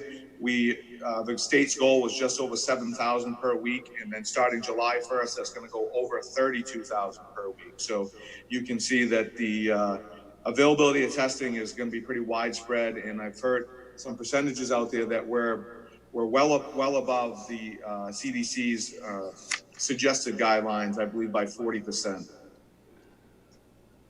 Thank you. Wait, suggested guidelines for what? I'm sorry? What was it? With regards to testing? What they believe we should be testing for. Okay. The volume. Thank you. Mr. Mayor, if I could just add one last piece regarding recreation. We've had several inquiries regarding basketball hoops, when those would be going up. As part of our plan was that would move into the next phase, and that new phase starts July 1st. So we'll be installing those with recommendation and guidelines that that's not for pickup games, that's for individuals who want to use a basketball hoop, but not pickup games, in accordance with the safety guidelines. So, How do you enforce that? I'm just curious. well, it's the same. We got recommendations that came out regarding playground equipment as well, and what we are putting signs up to say, if you use the playground equipment, be sure to use hand sanitizing afterwards, and so that way it would prevent it, but we're recommending that you use it at your own risk, obviously, but we'll have some signage up to make sure that's being explained. Thank you. Is there any other questions? Mark, do we want to move into Mark right now? Okay. Mr. Goslin? Sure, I'll be happy. I was going to address some recreation stuff at the end from the recovery stuff. A couple things on the recovery side of things. Websites seeing more and more content as we have developed the recovery plan. And an example of that is what Zach Leinart talked about this evening about the micro forgivable loans and grants that him and I have been talking about, and how that will be implemented into the recovery website for individuals to use that as a resource and apply for those funds. So in conversation with multiple departments, I'm having those, initial talks around how that's going to be implemented and how we're going to get that out to the public. The surveys is the second aspect that I wanted to bring up tonight. The recovery team, we are meeting on the surveys tomorrow. We have all the data, have all the data compiled. I've actually shared that with the assistant city manager and the city manager as of Friday of last week. I do want to connect with the recovery team as a whole, just to showcase all the things that were part of those findings. Nothing overly scientific. I think, City Manager Creighton said it best in our conversation was, it's not overly scientific, but there are some interesting points that we found from the survey. And I want to talk to the recovery team about some of the hot topics that we might have found within that, and how we might be able to address some of those concerns that were brought up into the survey. I then want to bring that survey to you with a presentation on Monday of next week. And I do want to supply those results in that presentation ahead of time for you to review, so that you can be prepared to ask any questions, or we can have a discussion about it on June 22nd at the meeting. As it relates to recovery and recreation, the staff is working incredibly hard, and I'm extremely proud of what they're doing. And honestly, I think a lot of kudos has to go out to the community. The community is helping us with these protocols. They've taken ownership and understand the sensitivity around the protocols and the importance of maintaining safe practices during this time. And they're definitely cooperating with everything that we have put in place. So we're very lucky to have a great community's understanding around some of these strict protocols that we're putting in place. The Rink 1 just got installed this weekend. So the arena actually is going to be open on two sides as of Wednesday of this week. We are not opening the lobby, or we're not opening the mezzanine. As part of the policies, we can't have any cross-contamination between the two sides. So Rink 2 will maintain its own population base, and Rink 1 will have its own population base. the summer camp pilot program that's going on right now is going really well. We're learning a lot about the protocols that we have in place. Now we'll be ready when the full summer camp starts. Sabrina and her team have been doing a great job with that. And as it relates to basketball, we are, watching closely the requirements of what's going on with the state and what's allowed. Basketball is a very high risk type sport, and we're looking at it, very closely of how soon we can get that up. And July 1 is the potential date, and we are looking at different protocols in place, signage and other things to make sure that the community is safe in doing those types of activities. And we're trying to encourage those activities as much as possible. And what you're going to find from the surveys next week is that was one thing that was mentioned in the coping mechanism that the community's using in order to get through this pandemic right now, and it's recreation and outdoor activities. And we've gotten a lot of compliments within that in how progressive we've been in there, and how safe the community actually feels about it now. So a lot of things going on, and we're anxious to share those results with you and have a conversation about the survey results next week. Good. Council, questions? Councilor Zani? Just a quick one. When does when does the rec program begin? The summer program? Yeah, the summer program. June 22nd. June 22nd. Thank you. What's your count, by the way, Mark? I don't have that off the top of my head, Mayor. I know we got a good group, a good size group, but I don't have the total number. If we could get a report on that too, next meeting, with all the surrounding rec programs being canceled or minimized, it'd be interesting to see what demand is. For sure, I can do that for you. Is there any other questions? Councilor Boss? Yeah, I'd like to just say that I would like to see the raw data from the survey as well as the analysis that the recovery team is going to provide. For sure. We can supply that. No problem. Okay. Very good. Any other questions? None being. Thank you very much for that. We're going to move on now to council communications. I'm going to start with a couple repeats, and I'll bring around all the councilors, just for those joining us post-workshop. First, we'll be calling a special meeting on June 22nd with the primary goal to establish polling places for the July 14th meeting. So the public knows we're looking at having 1 or 2 polling places versus 5. That's one. Second, we are still under a citywide declaration of emergency, of course, so committees can meet throughout the summer with approval of either the city manager or myself, and the chair would come for that. Certain committees are by state statute obliged to meet, and those, of course, are, i.e. Planning Board. Any others, and some have, please just keep coming to us. Third, the Mayor's Ad Hoc Committee to review appointments, boards, and commissions and committees will be meeting starting in July, a day yet to be determined. Councilor Gary, Councilor Boss, you're the City Council's elected reps to that commission, so we'll make sure you all know.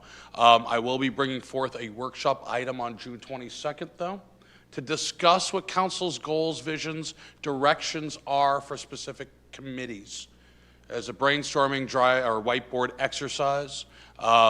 If you look deep into the charter, a lot of these commissions, unless otherwise stated by charter or state statute, can receive direction by the mayor, okay, and the council. So it's giving directions on certain items, specific items, i.e. sidewalks between X and Y with safe streets, something specific. I'd like to start gathering a list of that because I think the Mayor's Ad Hoc Committee can use that list in order to help better guide their process and their working group. Okay? That's all I have for communications on my end. I'll turn it over to the council, starting off with Councilor Carrier on my left. Nothing so far.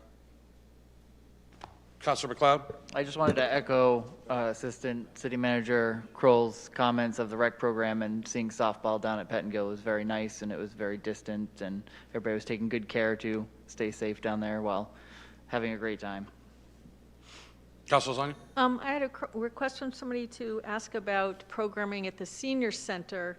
There's been a lot of focus on getting back activities, outdoor physical activities for people, but this person was interested in what the senior center is doing for activities for seniors now. That was the question. So I don't know We've if you want talked to with answer. Councilor Walker. I don't know if Councilor Walker you want to chime in, but right now, nothing for July. This is obviously our, that population group is our most at risk, and so we're going to evaluate in July and maybe look at something by maybe late August or maybe even early fall. Okay, I appreciate it. The question was, there can be outdoor activities for people. Could there be outdoor activities that were safe for seniors? So that was just a comment. And the other thing is, and I believe Assistant City Manager Kroll is aware of this, that there are funds for, CDBG funds for COVID-19 awareness campaigns, and they can cover public education activities, including printing and posting of existing state or national COVID prevention information, developing local education activities, physical distancing and public health support. This may be possible for the opening of some of the businesses could use funding to be able to do that. And then local business assistance includes staff time for a code enforcement officer, local health officer, local law enforcement, or other persons designated by the municipality to be the local contact for education and local businesses. So I think you were in conversation about this. Yes, so we have our emergency management team is working through a list currently. Our grant writer that is within the police department we're using for this emergency management task. She's attending the webinar, which I think is scheduled for tomorrow. Right. And then we will be submitting an application. Yeah, it just seems like nice amounts of money for very specific uses that we could use. Thank you. Councilor Boss? Nothing at this time, thanks. Councilor Milks? Nothing at this time. Councilor Walker? No, I'm all set. Councilor Gray? Thank you, Mr. Mayor. As you know, I've got a passion for community gardens, and I have a garden over here on Newbury Street. We're still running into issues with having enough time to go in to prepare some of the plots as well as plant them. If you were to go visit there or try to bring somebody to see them, it's like night and day from last year this time till today. It looks very vacant and bare. We cannot exist on a half hour. They relented from one time a week for a half hour to now 3 times a week for a half hour. But that still doesn't get us the time because it's time certain, and not all the gardeners can get there at the times that they're saying that we need to be in there. It's frustrated a few of the gardeners, and some of them haven't yet to set foot into the garden because they can't find a time according to their life to get in there. Watering has also become an issue. Right now, they're committing to watering the plants at least as a minimum of 3 times a week, but due to the type of garden box and the soil, we have learned for the last 2 years, especially on extremely hot days, you need to water every single night, and you got to give them a good drink, and that's not happening. I lost a few of the plants that I had planted a week ago. I had to replant some this Saturday. So I respectfully request that the padlock comes off the door so that gardeners can come and go. Historically, we never have had more than 3 or 4, not even that at a time, in the garden at any given time when we all spread our time out throughout the day. The only times that we've had big groups of people in there is when we've had a neighborhood cookout, and then we've had 50 people. People depend on these gardens in the neighborhood for food. It's not just a hobby for most of them. There is a few that likes to grow flowers because they can't grow flowers on their property because they're tenants. We need to do something because right now we're about 3 weeks behind in planting. I mean, I know that we can buy some tomato plants that have had a good start, but that's not the solution. We need to get in there. We need to work the gardens. No, thank you very much. I know I've had conversations just today with city management about that, and I do believe movement is happening. So, yeah, I would just say, so Deputy Chief Fifield has met with the coordinators of the garden, talked about good safety protocols. I believe they sent notification out to all those that are participating that they really needed 2 weeks to ramp up. These were regulations that they put in for 2 weeks, and this was going back the 1st of June. So a lot of those should be lifted soon as they make adjustments. So I think we've been communicating with them regularly. We work with St. Mary's Nutrition Center as a lead coordinator for our community gardens. And so I think based on Councilor Gary's really urging, those rules and initial rules were lifted, and which then allowed for some additional use. I think Councilor Gary has provided them with recommendations of what other community gardens are doing. I think they're evaluating that. I believe we hope to see some changes within the next, at least I think there's still the rest of this week, according to their, give us a couple weeks to really work some of these details out.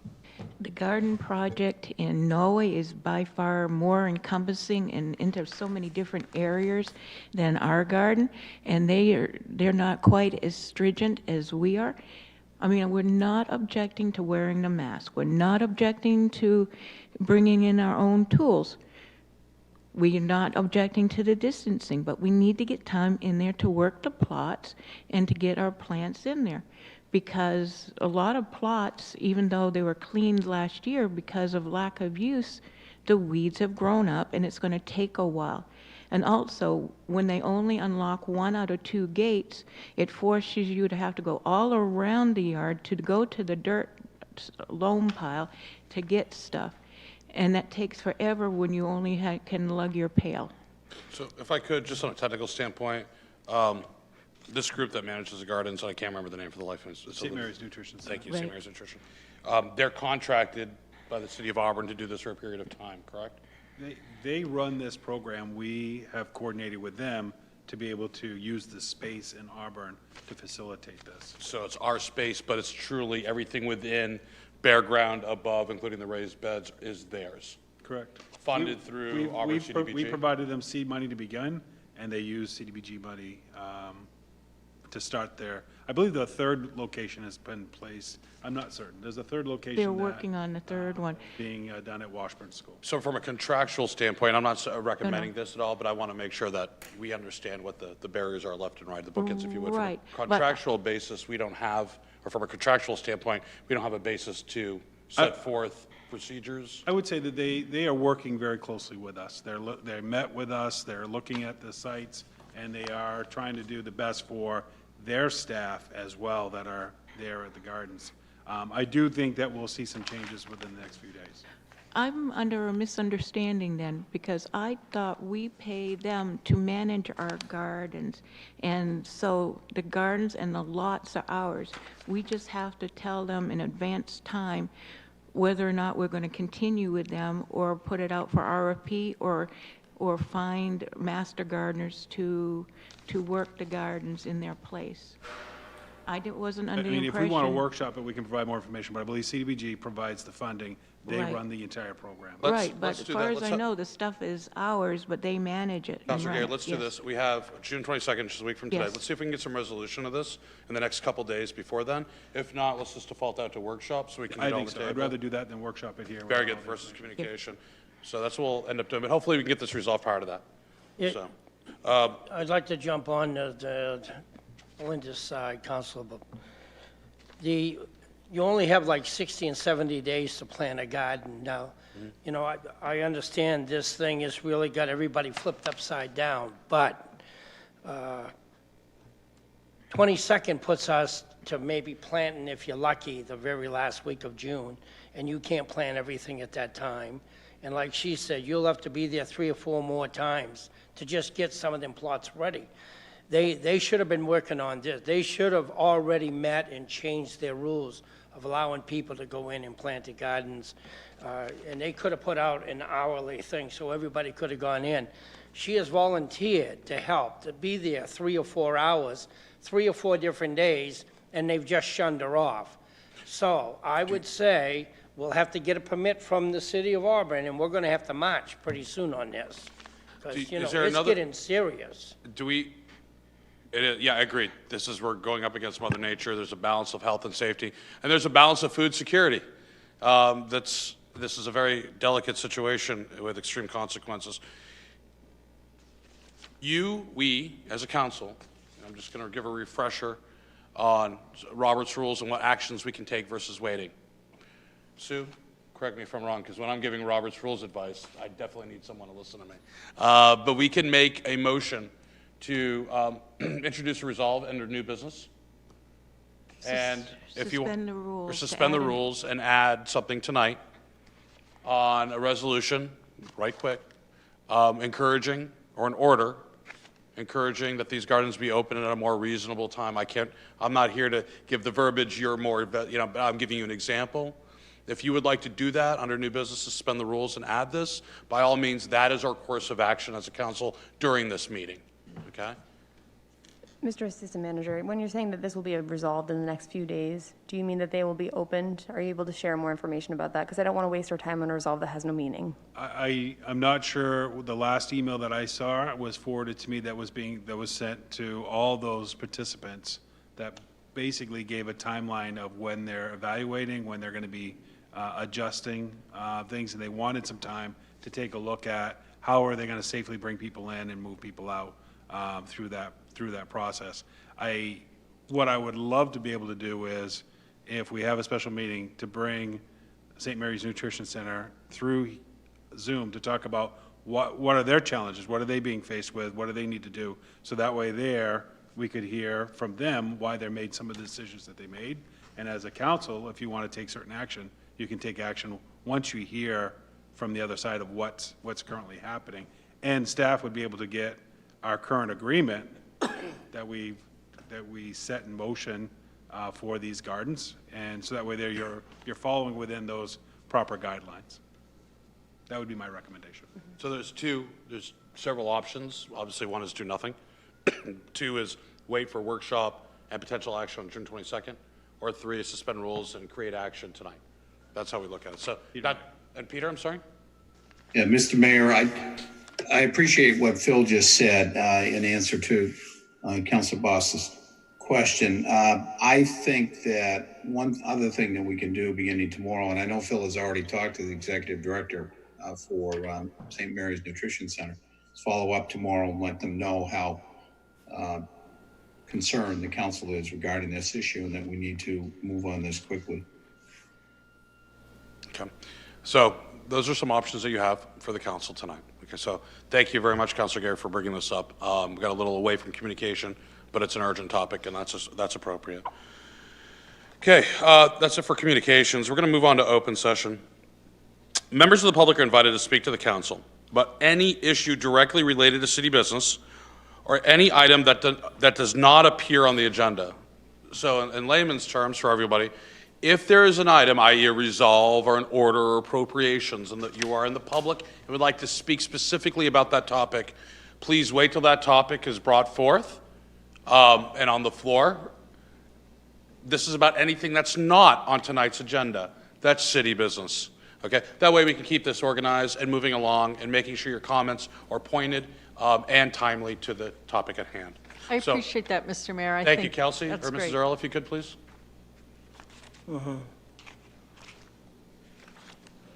Mrs. Earl? No hands raised. No, did you say no? I'm sorry, you broke up. No hands raised? No hands raised. Okay, thank you. I'll now bring this open session to a close. Mr. Mayor, I would just note that, for the record, we do have several public comments that have come in that will be available and in the minutes moving forward for items on the agenda, but they will be at least introduced under the minutes. Very good. For the next Are you going to put them in the minutes under the topic that they're emailing for, or just in general open session? I can do that under the topic. So it's topical? Yep. Okay, very good, thank you. Okay. Next, I'd like to entertain a motion to suspend the rules and change the order of business by moving Order 73-06152020, adopting the school budget, from new business before we go to unfinished business, so we're doing it now. Reason?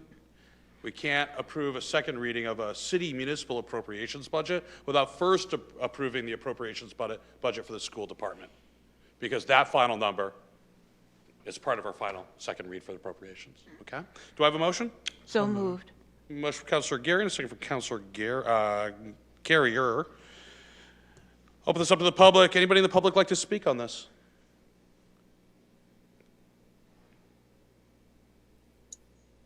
No hands are raised. Bring it back to the council. Council, any debate? Again, procedural. None. I'll ask for a roll call vote on this. Counselor Carrier? Yay. Counselor McLeod? Yes. Counselor Lasagna? Yes. Counselor Boss? Yes. Counselor Milks? Yes? Counselor Walker? Yes. Counselor Gary? Yes. The motion to suspend the rules passes 7-0. Now we'll get into the actual school budget for fiscal year 21, which is Order 73-0615-2020, adopting the fiscal year 2021 school budget. I'll entertain a motion at this time. So moved. Second. Councilor Boss, Councilor Carrier on the second. Public comment. Is there anybody in the public who'd like to comment on the school budget, fiscal year 2021? No hands are raised. Bring it back to the council. Council, any comment, questions, debate? I believe we had all the entire line item school budget within our packet for a review last week. None? Okay. I'm going to bring this up to a vote. This is a roll call vote. Counselor Milks? Yes. Counselor Walker? Yes. Counselor Gary? Yes. Counselor Carrier? Yes. Counselor McLeod? Yes. Counselor Lasagna? Yes. Counselor Boss? Yes. School budget passed by a vote of 7-0. Next, we have Order 66, -0601, 2020, reallocating $235,000 of unspent proceeds from various general obligation bonds to finance a portion of the city's fiscal year 21 capital improvements. This is a second reading. I'll entertain a motion at this time. Motion to accept. Motion for Councilor Walker. Do I have a second? Second. Second for Councilor Carrier. Public comment, if there is any, please raise your hand on Zoom.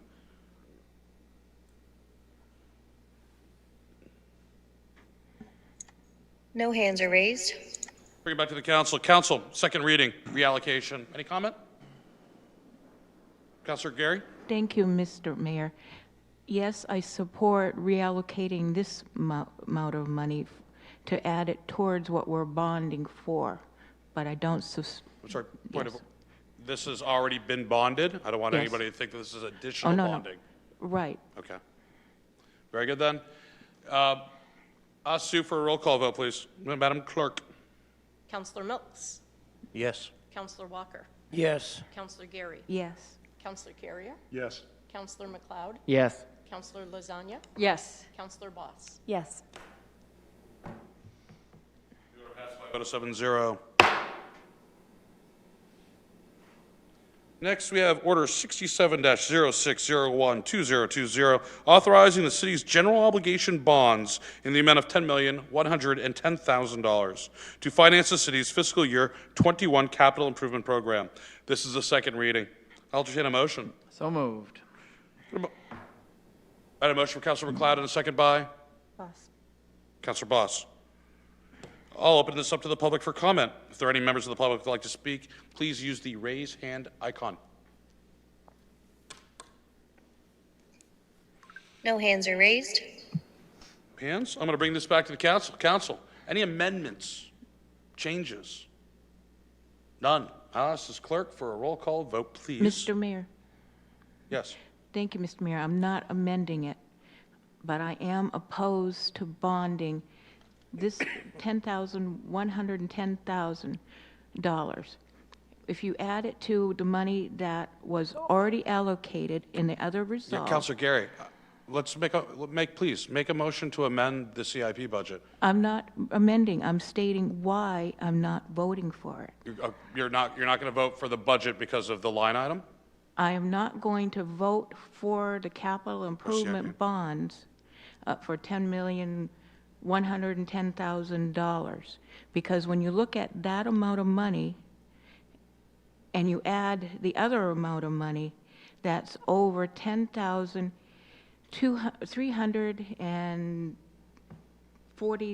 $5,000 that we're going to be spending, whether it's money that we've already paid off or paying off on bonds or allocating new bonds. To me, that's an awful lot of money to bond for, even if you guys say it's a low rate of bonds at this point in time. We don't know what the future is going to be. I don't like the idea of bonding money more than, I don't like bonding money in period, especially in our times coming up. I understand we got to do some point of bonding, but no, not this much money. So you're advocating for a no vote on this. I didn't hear any motions to amend or trying to work this. So would the only thing that would be appropriate in your mind is a zero bond amount? Lower. I would have cut lower, but given this time. Is there any items out there that you would like to see cut in order to gain your consensus? No. Okay. Is there any other debate or comment? I ask the clerk for a roll call vote. Counselor Milks? Yes. Counselor Walker? Yes. Counselor Gary? No. Counselor Carrier? Yes. Counselor McLeod? Yes. Counselor Lasagna? Yes. Counselor Boss? Yes. The order passes by a vote of 6-1.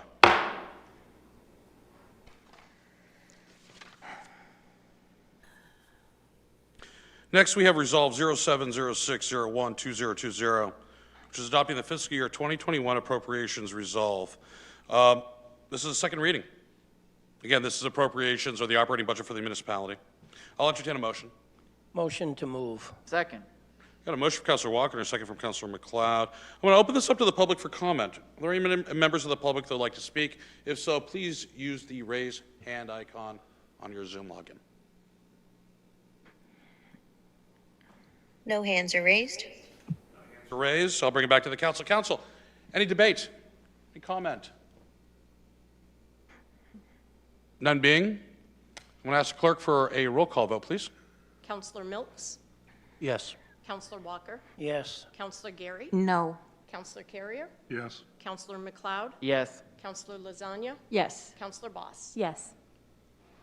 Appropriations resolve passes by a vote of 6-1. And just, this is the resolves and that we had tonight about our budget. Just to let everybody know, this does reflect a 0 increase in the mill rate overall, school appropriations. So I just want to make sure everybody at home realizes that. Moving on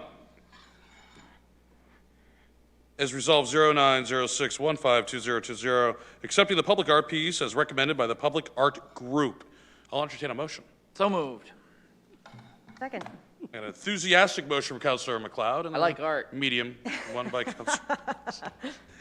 I have a motion from Councilor McLeod, second from Councilor Boss. Before I open it up to the public, just to give you a little bit more detail, this is a motion to accept the piece. A place is yet to be determined. Staff is still working on, ideally, the area right here at Longley Bridge. So that'll just take a little bit of time to put together. But at least the artist can start his process. Open this up to the public for comment. Is there any comment? Please raise your hand on icon on the Zoom. No hands are raised. None being, I'll bring this back to the council. Council, any discussion, debate? I'm hoping it goes at Festival Plaza. I'm grateful Right in that the we middle? received this free art.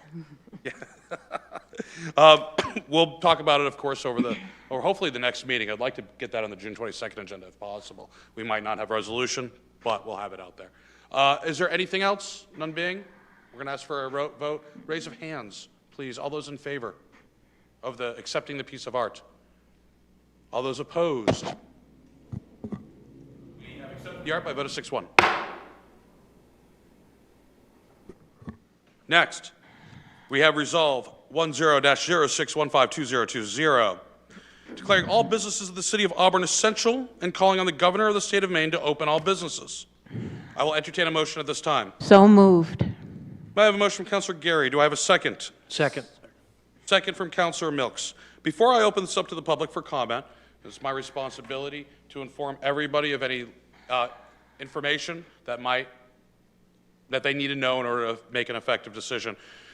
The governor this afternoon did accelerate her reopening plan so that all restaurants can have limited with precaution indoor dining this Wednesday, June 17th. She then further opened up businesses that were still in limbo without a date, i.e. tattoo parlors, piercing shops, others. All the other ones are eluding me right now, but really everything is out there, can be open on the 15th. Again, limited. She has extended or expanded on patron visits simultaneously, to a total of 5 per 1,000 square feet. There's more details, of course, on her website. We're posting those to our website as well so everybody can see. So I say that because this came about relatively quickly. There was no knowledge on the municipal side. We were all on the phone together waiting, like everybody else, for this to happen right around 2 o'clock today. So that's happened. I want to make sure everybody understands that. Hold on before we get into comment, unless you had a motion. Clarification, can you explain if we now in Androscoggin, York, and Cumberland counties have equity in our restrictions with all other counties in Maine? I believe we do, but I'd like a second opinion on that. I believe we do. I mean, there's several different components, but I didn't see anything that stood out that Androscoggin, York, and Cumberland were restricted from that. I'd ask Peter. I'm not sure if Peter looked at it as well, but very limited time for us to adjust, so I do apologize on this one. Let's get a third opinion. Peter, do we have complete equity now throughout all counties in Maine? To the best of my knowledge, I believe we do. I support what both you and the assistant city manager have said. Thank you. Fluid, dynamic, short notice. I want to just throw that out there because I want to make sure you all have the most recent updated information before you make your decision. I'm sorry. Difference would be gyms and fitness centers. I believe those are still restricted in York, Cumberland, and Androscoggin County. So that would be the only restriction. Thank you. I believe she said gyms were going to be open. I think they are. It's just not up on the website. So if it is, then it's good. So just when I went through the updates, it wasn't there. Okay. So before we get into debate, is there any other points of clarification on the information that we just shared? Anybody want a reference or anything like that? I want to make sure you have that. Okay, very good. So there's some options here. We have a resolve right now that we have a motion for. We're going to next move into public debate, or public comment, excuse me, before we bring it back to the council. At any time, if anybody wants to entertain a motion before we open up to public comment or during, that's perfectly allowable under Robert's rules. So next, bearing no motions or amendments. Mr. Mayor, I move the question. Move the question? Yes. Moving the question means an automatic vote, up Yes. and down without debate and without public comment. Yes. I have a motion for Councilor Gary to move the question to an immediate vote. Allowable, correct, Sue? Yeah, of course. I just haven't had it done in 2.5 years, but very good. I have a motion on the floor for Councilor Gary to move this to an immediate vote. Do I have a second? Second. I have a second from Councilor Walker. All those in favor of moving the question to a vote? All those opposed? Motion fails by a vote of 4-3. Are there any other motions at this time that would like to be made? Mr. Mayor, I would like to make a motion to postpone indefinitely the resolve. I have a motion to postpone indefinitely by Councilor McLeod. Do I have Second. I have a second from Councilor Boss. Excuse me. I'm going to ask for a vote. All councilors that are in favor of postponing indefinitely, please raise your hand. No. All councilors opposed. Motion fails by a vote of 4-3. At this point, I'm going to open this up to public comment. Any member of the public that would like to speak on this issue, please state your name, address, and limit your comments to 3 minutes. And raise your hand on Zoom. I'll be bringing in Lynn Ward. She had her hand up first.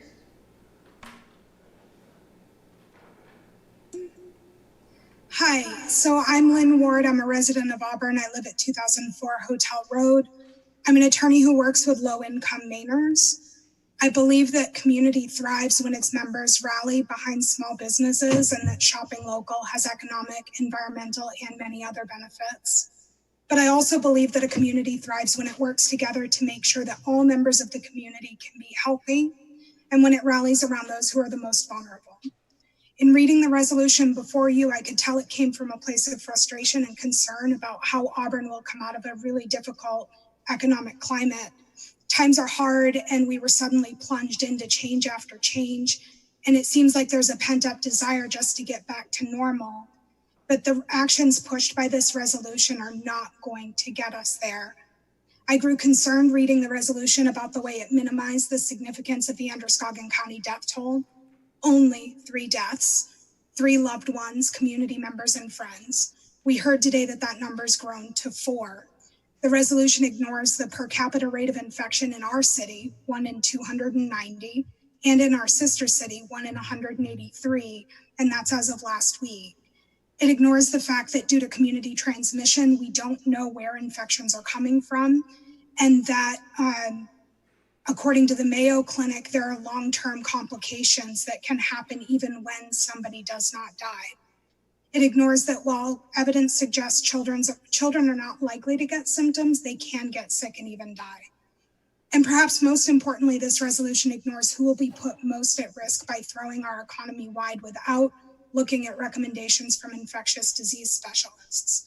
That's low-wage workers with little choice over the specific conditions in which they work, the elderly, people with compromised immune systems, and people of color who we know have been disproportionately impacted. It places property, which is replaceable, over people who are not.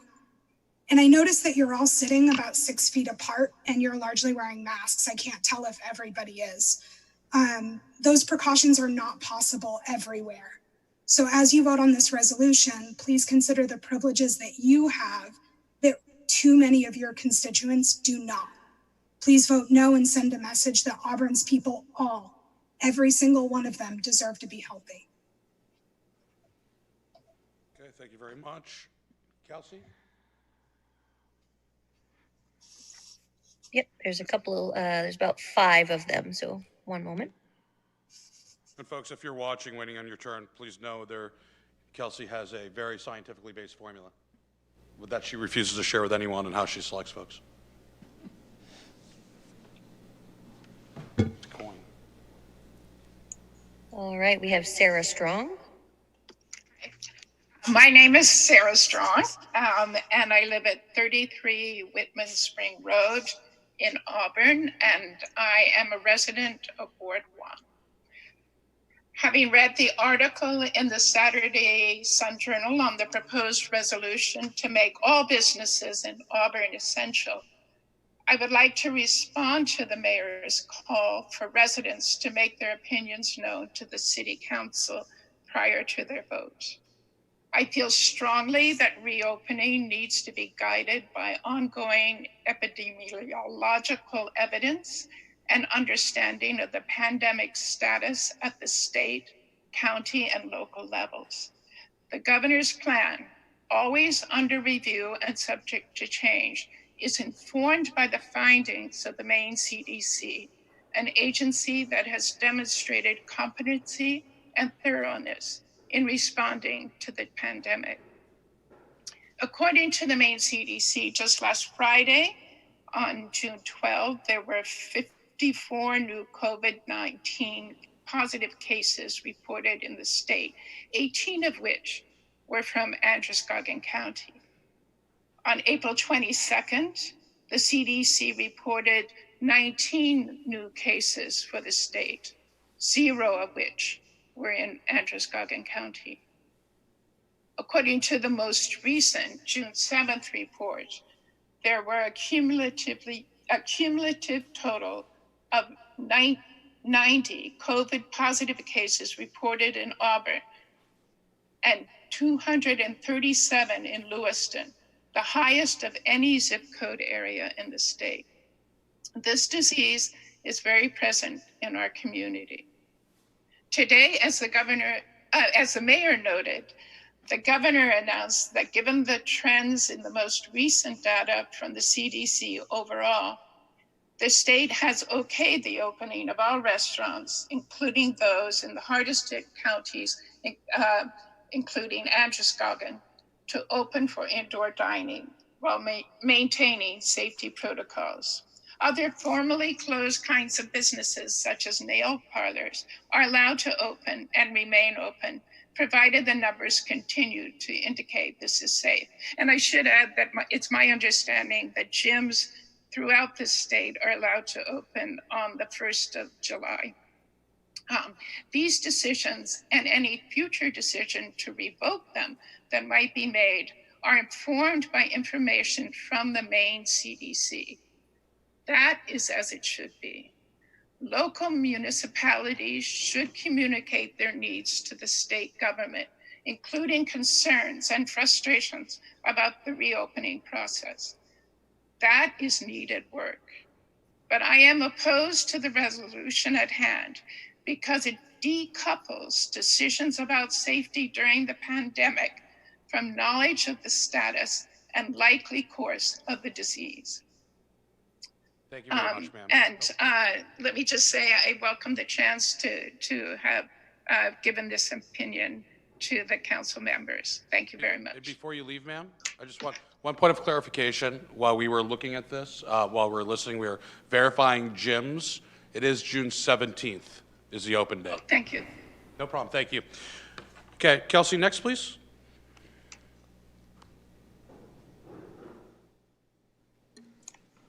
Unfortunately, this one just comes up as Galaxy S10, so I am not sure who this is. I know him. Oh, can I speak? Hello? You're on, sir. You certainly may. Please state your I'm name sorry. and address. I'm Mark Chassie, and I'm a resident of Auburn, 55 Mayfield Road. And I'm just in favor of making all businesses essential. It's interesting that although we know, we see, I think much of the data has arisen to a point where we understand now that it's the most vulnerable elderly making up at least half of the deaths, most of the deaths, more than half the deaths, but as far as the new cases, and yes, there are vulnerable people, but with the businesses not opening up is maybe as quick as they could be, I think that's as high a risk to not just the business themselves, but I think to the actual owners and people who fall to depression and other kinds of things that we're seeing arise in child abuse and wife abuse and things like that. So I think it should be considered that there's only a point we can sustain this so much longer, and that I'd like, I think people would like to see that sped up just a little bit. When you mentioned gymnasiums, will that be indoors, or is that going to be just outdoors? It's indoors. Okay. All right. Well, anyway, thank you. That's my position. Thank you, sir. Kelsey? Next, we have Matt Jones. Hello, thank you. Can you hear me? Hello? We can. Please state your name and address. Hi, yes, sorry. So Matt Jones is my partner. This is Kelly Cutchin, 32 Bradman Street, Auburn, Maine. Thank you so much for making me part of this meeting. I think that Lynn and Sarah and Mark have all made really good points. I would just, to add to what they've brought up, I think in the resolution, you raised really good points about, we know that our Maine business people are smart and they can follow simple guidelines and keep us all safe. But what I didn't see in there was any kind of, how are you going to enforce this? We know that food safety is a danger for people. So we have food safety inspectors that go into restaurants. And so, yes, our restaurants can be open, but we know that every once in a while, they're going to be visited by someone that holds them to a standard of safety that looks out for the well-being of our citizens. And with this COVID-19 infection, I think people are rightly afraid, and it's all well and good. We all want our small businesses to survive. And there are lots of ways that we can support them, but is just opening up everything without any kind of oversight or any kind of support to make sure that they're able to meet the guidelines that the White House put up about phase 1, phase 2, phase 3, are we really serving our citizens in the best way? So I would just ask you, in addition to all the great points brought up by earlier callers, I would just ask you, city councilors, to think about those things when you're thinking about if this is really the best for everyone, or if there might be a more nuanced or more intelligent way to go about supporting our small businesses while still protecting the populace. Thank you so much for your time. No, thank you, ma'am. Let's forward. Do we have any more, Kelsey? One last, oh, sorry, now there's two. So now we're going to go to John Michael. Very good, thank you.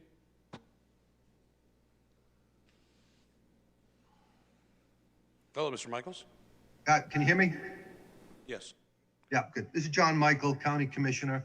I live at 163 Summer Street, Auburn.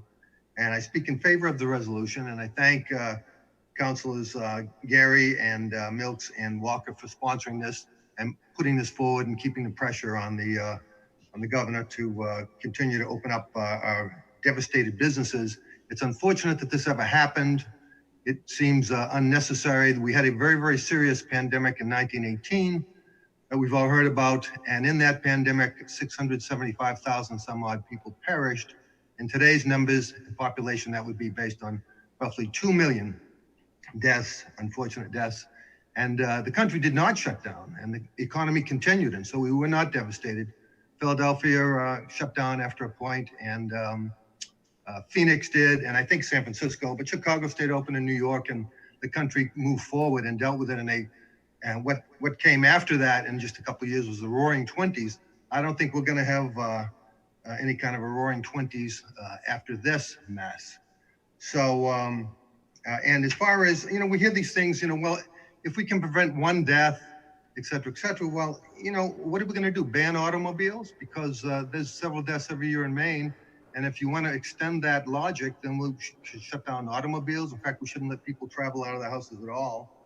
And we should be quarantining the affected classes, the high-risk people, protecting the nursing homes. We really failed to do that. Half to 2/3 of the deaths in Maine, if we can get the numbers out of the state, if we can even get the accurate numbers, those are from nursing homes. They were high risk to begin with. I don't know why we didn't do a better job of protecting them. And the owners and the pastors of the churches are capable of making intelligent business decisions and making decisions for their congregations based on good business practices. Nobody wants to lose their customership because a virus expanded out of your restaurant. Years ago, we had some food poisoning at a restaurant in Waterville, and the entire chain of 20, 30 restaurants wound up shutting down. So I think people would be very careful, and it's not been right for us to violate First Amendment rights of the worshipers that go to church and giving them any kind of provisions. They can take care of themselves. They don't need the government to stick its nose in and tell them what to do like a bunch of little children. And if you're afraid of all this stuff, then stay home. Stay home like the government tells you to. Stay home and hide in the corner, or do whatever you want to do. Take care of yourself. I want you to be healthy. But I hope you pass this order. I'm glad it's being voted on today. I'm glad the governor opened up some today, but this will also be a reflection of the council on record. People 2 or 3 months from now, when there's no jobs, are going to want to know what people did to help correct this mistake. Thank you very much. Thank you very much, Mr. Michaels. Kelsey? We have Dana Staples. Hello. Hi, my name's Dana Staples, 32 Greenfield Drive in Auburn. I've thought a lot about this since I read this on Thursday, and I want to tell you, when I first read it, I was very against this. I thought it was probably not the right time to do it, but I've thought so much about it. I think I went to a business over the weekend, and it really changed my mind. This business is doing things the right way. It made me proud to be a customer of this business. So I think there are ways that we can do this in a safe manner. I think there are ways that we can do this without increasing risk too much. I think you have to do it with open eyes. So if you open businesses in Auburn, you are increasing risk for COVID-19, and COVID-19 is a real thing, and it is there. So I think if you increase risk, you're going to increase transmission. And I think with that, you increase death. So I wholeheartedly am in favor of this resolution. But I think you need to have a contingency plan possibly, because we don't want to go back to a place where are we shutting down again? You know, what does that look like? But I think you need to come up with a number of deaths that you're okay with in order to open businesses. I think it's kind of weird, but I think it's true. I think you need to figure out what are you okay with to do this, and what is it worth to open businesses in Auburn. You know, I want the businesses in Auburn to be open. I want more businesses in Auburn to be open. I don't want any to close. So we do need to figure out, like, what is this worth? So I don't know, maybe everybody that's going to vote on this needs to think about this very closely and to decide how many deaths is this worth to you? Because I think that's a real question that should be thought about before voting on this. And so if anybody had an idea of what that looks like and wants to share that, I think that'd be great. Thank you. I'm done. Thank you, Kelsey. Is there anybody in public session that would like to speak? Or excuse me, open session? No other hands are raised. Very good. At this point, I'd like to close our public comment on this resolution. I'm going to bring this back to the council. I'm sure everybody has an opinion here. I'd like to speak out of courtesy. We always open it up to the individuals who sponsored the resolution. So I'm going to ask Councilor Gary, and then follow up with Councilor Walker, then Councilor Milks. Then we'll open it up to everybody else. Councilor Walker, Gary. Thank you, Mr. Mayor. Auburn residents and our businesses are very important to me. It's all part of the fabric of our community. By supporting this order, it doesn't mean that we go back to the way it was months ago when everything was more normal than it is. The same provisions and protocols that the governor and the state puts on businesses and people are still there. I think these protocols are a wake-up call for what may come next to us, and it has taught us how to better prepare ourselves. These businesses are going to be following the same distance requirements, the same masks, the same everything to keep our residents as safe as can be, and still provide our residents a way to get out, to go out, conduct their business, get the things they need, go to the places they would like to go. And if their health can't provide it, then they will not go to those businesses. We have to do what is right for everybody. Our businesses, they have stuck with the City of Auburn and have supported us when things were tough with us. They celebrated us with us when we had great events. Whenever we need them for any cause, they're there.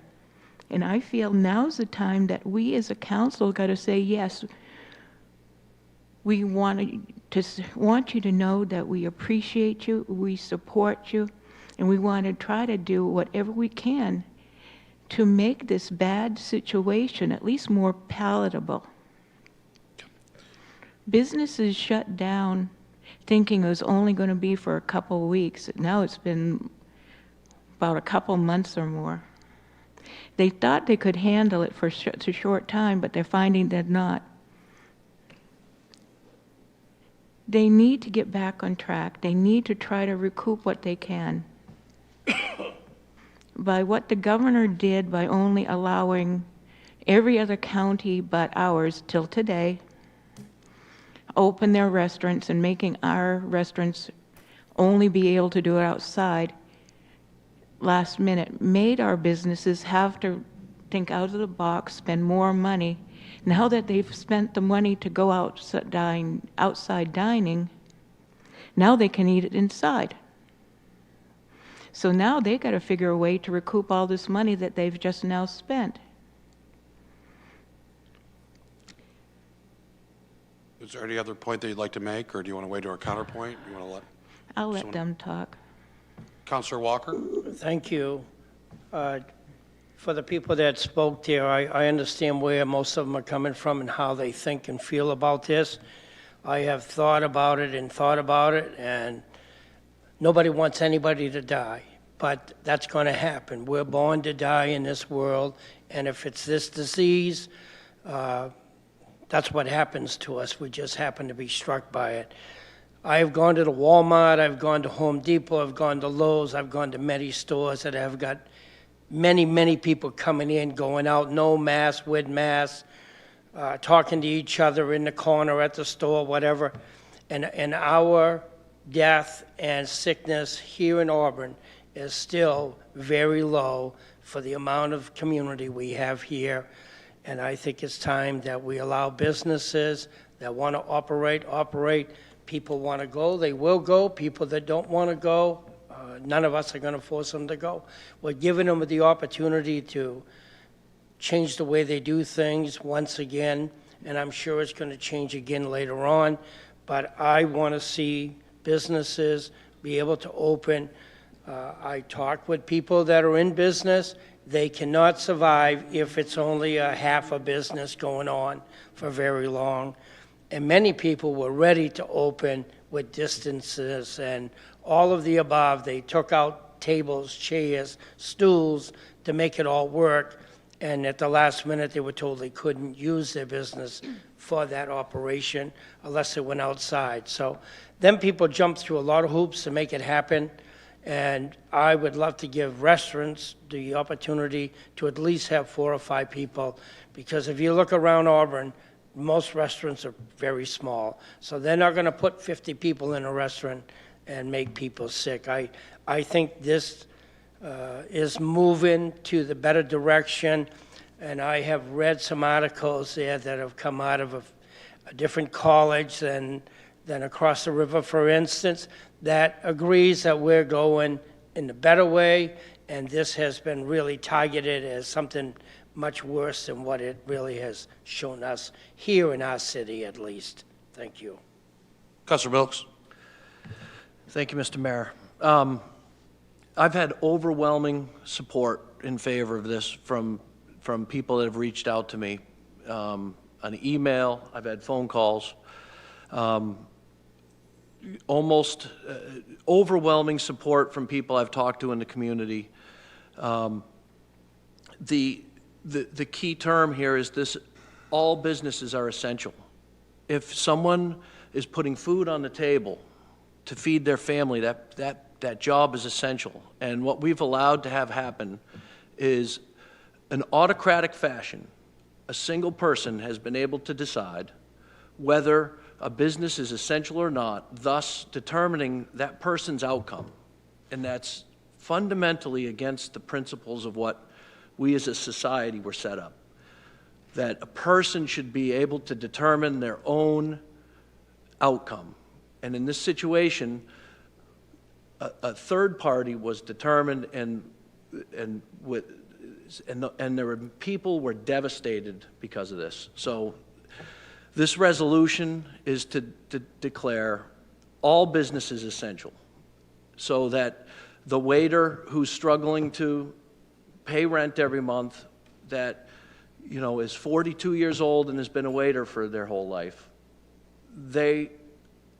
it's essential to them. Their job is essential, and it's their livelihood. And I think that we have forgotten the average person in this, and there's a lot of people that have big salaries that are saying that's not essential and this is essential, and they go back to their fancy houses with their big salaries, and they forget about the small person that's struggling, whose kids are lost in the system, who's depressed, the single person that's at home that doesn't have anywhere to go, and I think every person is essential and every business is essential. And that's why I am voting for this, and I support this resolution.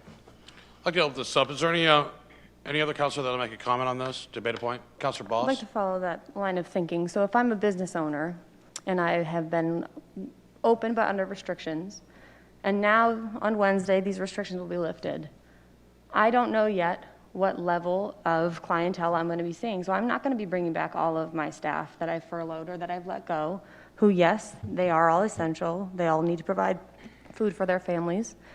But it doesn't make sense from a logical perspective in how this is going to play out. Customer trust is incredibly low right now.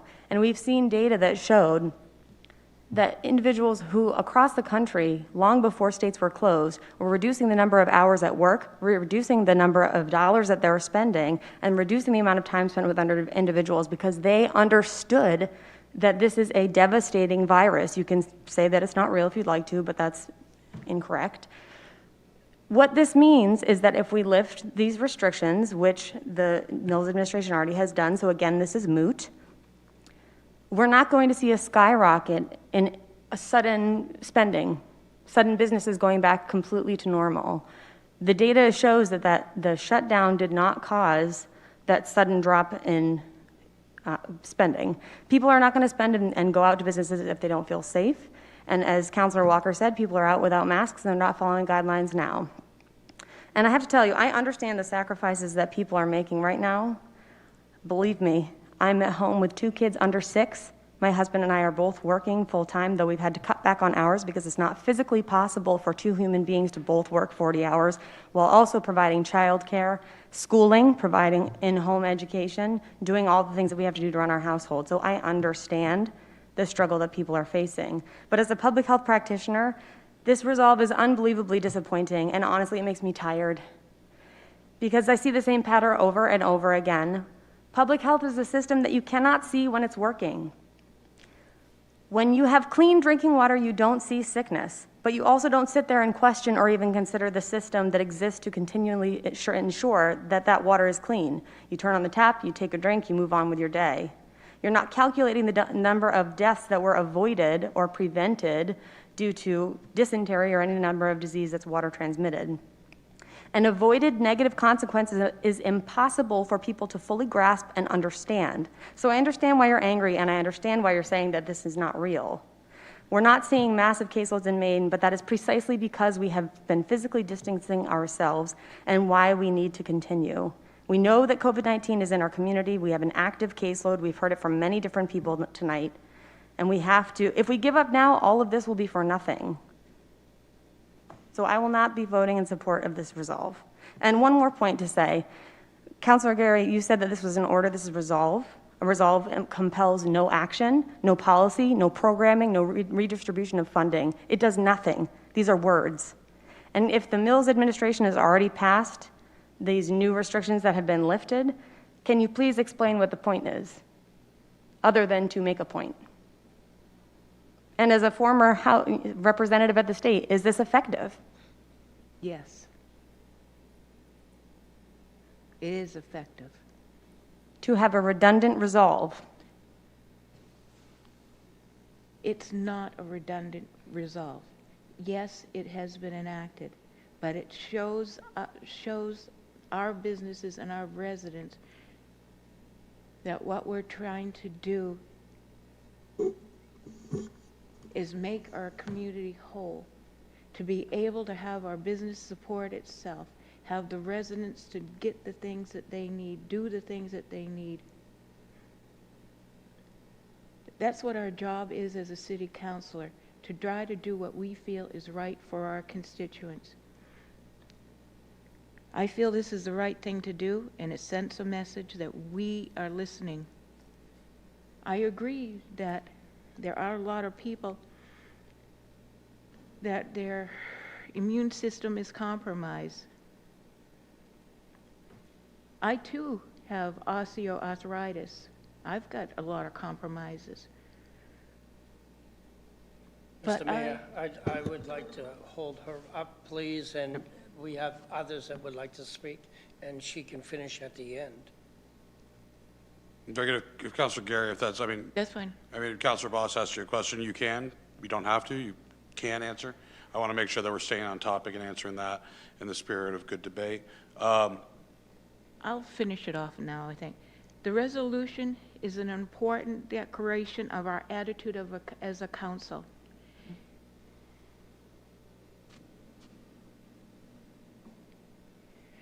We have to take a stand, and I want us to be on record that we are taking this stand either for or against this. Okay. Very good. Is there any other comments? Councilor Zania? First, I want to say how humbled I am by the amount of engagement from the community on both sides. And I have to say, different from Councilor Milks, and I think you can see in the packet the number of people who were against this resolution, and very well thought out, lots of information about this. I also have to say that the resolution itself, I was embarrassed by it. I feel that it was not well written. That it If we could, just as the sake of consensus building and maintaining decorum in relationships, let's refrain, if we could, away from picking out the emotional aspects.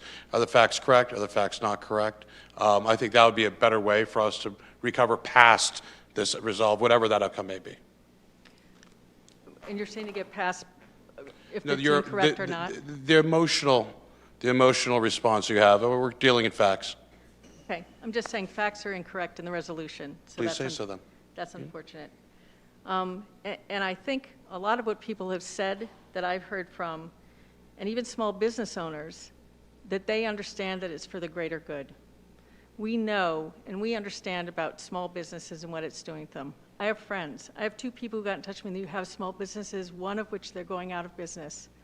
But they still felt that it was the greater good that we need to be paying attention to in terms of how we operate. And Councilor Gary said a resolution, you gave a definition of it, how we feel as a council. I feel very strongly at a council that I will not be voting for this resolution. I'm pleased that the governor has done what she's done, and I think it also shows that we need to trust the people who are in Augusta. We need to trust the governor, and we need to trust the CDC because they did make the right decision. And I'm very pleased of that for all of us. Thank you. Councilor Carey? Other than, I realize that this is a moot point at this point with the governor having opened the state, but I felt strongly that we should have done this earlier. We, the governor, and the council, by having no action at all, agreed that there are certain businesses that are more essential than others, and I will agree with Councilor Milks that all businesses are essential. There's, we don't decide in this society who succeeds and who fails. If you allow one business to open, you should allow all businesses to open. There's no one better business than there is another, and I find that odd as you look across our city and you see large retail stores opening, but we're keeping the mom and pop stores closed when they are essentially doing the same job.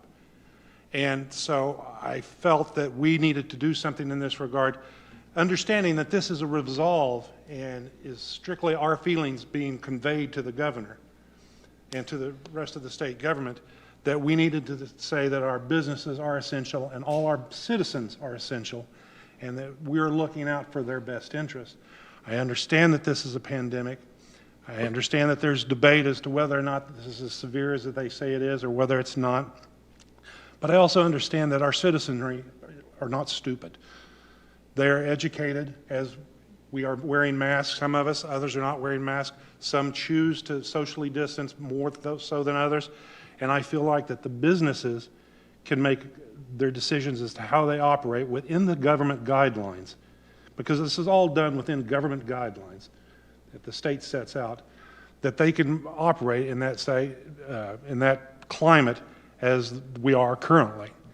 And what I feel like that this resolution or this resolve would do is let the governor know that this was our feelings to begin with, and should we have other issues, that she keep in mind that we consider all our businesses essential and all our citizenry essential, and to make her decisions based off that and not based off of, one group is better than another, or one group is more apt to survive than another.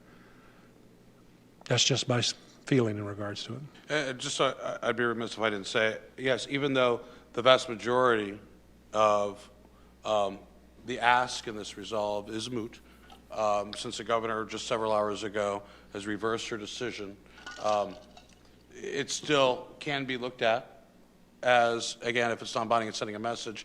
It's not just sending a message to the governor, but it's also sending a message to the residents of Auburn and the surrounding communities that count on Auburn for their sustenance.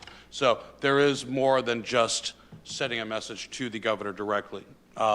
So just like everything else we do, it sends messages to many people in many different ways. Is there any other comment? I haven't had my turn yet. You can, I guess you're next, Counselor.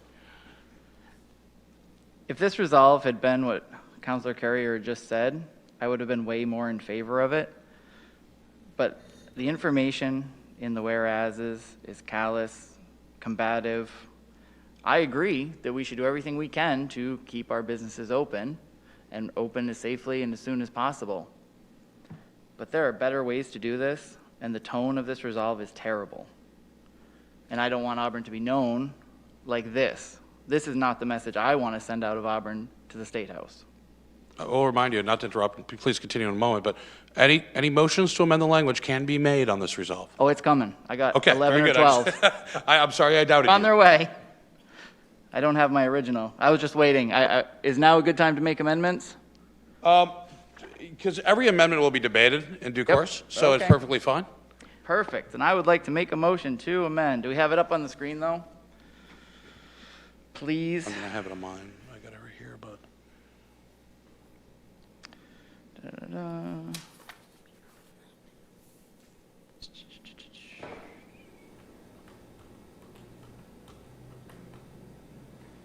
All right, so I would move to strike whereas precautions and limitations, that entire section. It's the. So I have a motion on the floor to strike the paragraph beginning with whereas precautions and limitations, which is the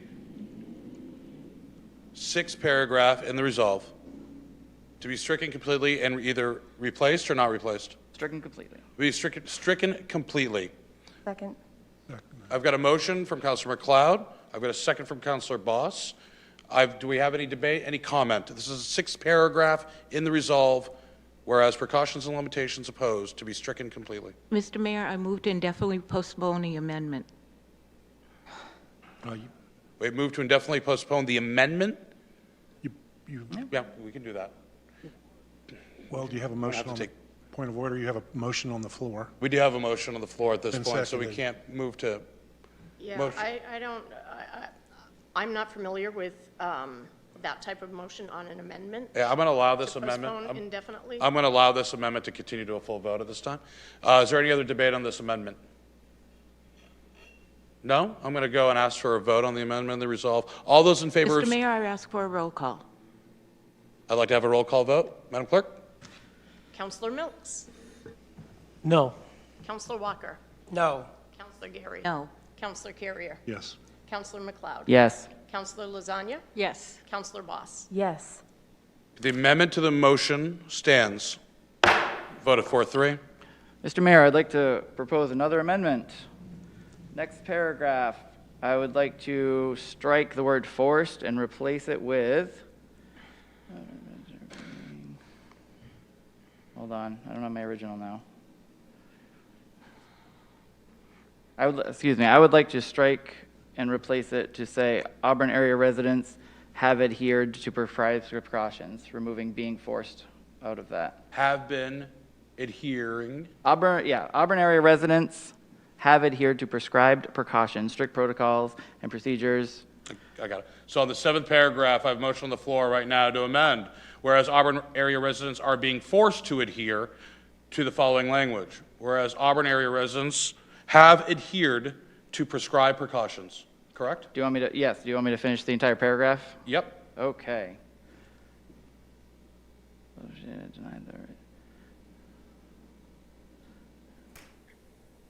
And strike the end of it where it says, who are being allowed to resume, the rights to resort to the main county, striking the end, starting with who, ending in freely.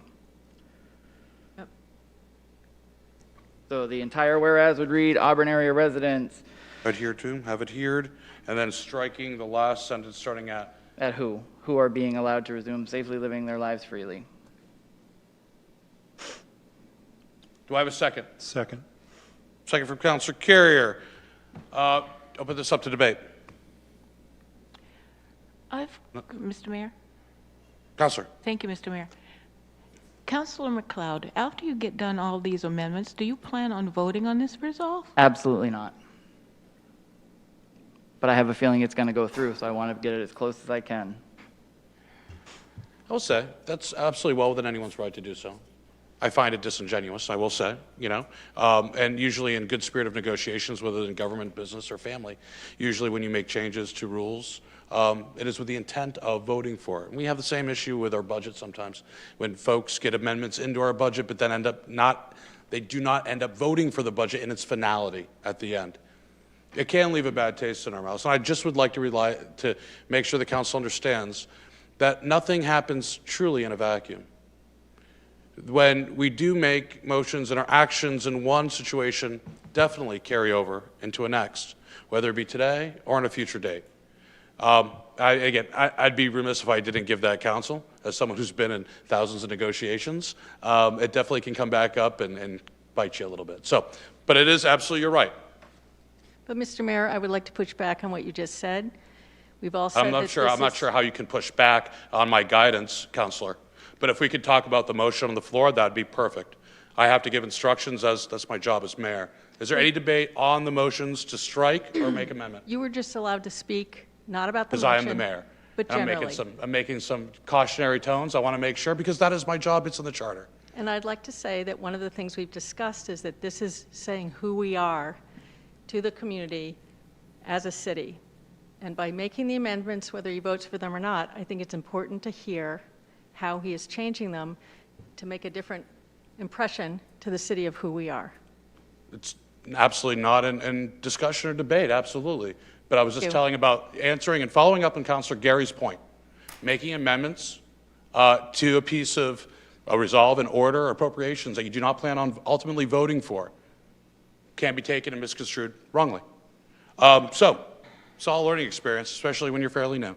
So let's keep going. Is there any other comments about this motion that we have a second on? If not, I'll ask for a vote. All those in favor of the language changes on the 7th paragraph, please raise your hand. Opposed? Language changes passes by a vote of 4-3. Mr. Mayor, Councilor. I move the question. I have a motion on the floor to move the question. Do I have a second? Second. I have a second by Councilor Milks. I got a motion from Councilor Gary to move the question. At this point, debate ends. I'd like to ask for a roll call vote, if I could. And what does this mean? I'm sorry, excuse me. Can you explain I'm what sorry. this means? We have a second, but I do need a vote on moving the question, if I remember correctly, before we can move it to, thank you. I need a roll call vote on the amendment to move to the question. Basically, we have a motion on the floor to move the question to a final vote. That needs to be voted on to get approval, majority, before it moves. Point of information. I could be wrong, please. When you move the question, it ends all debate. Is there a vote on the move the question, or does it go automatically to the vote? I believe there is, but if you have a minute, I can check. Do you have a minute? So to follow up, basically, if the majority of councilors agree to move this to a vote as is, then the question, without further debate, will be moved to a vote. So if we vote yes, it ends the discussion about any of the other aspects of this Correct. resolve. It's a movement to a vote.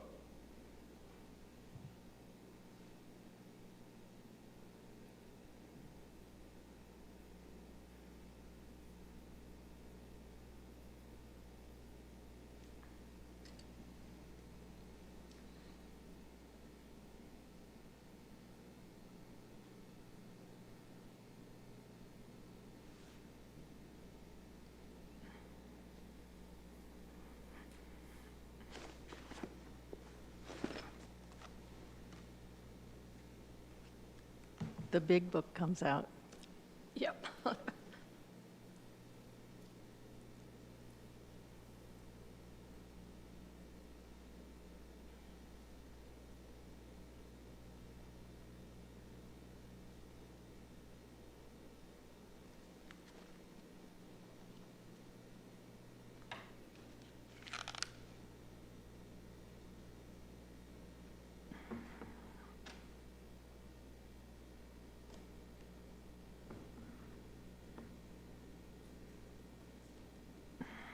means putting the motion to a vote. Okay, so you do vote on it or the whole order votes? Which is it? The step at stating the question on a motion should not be considered, which takes place later, and then.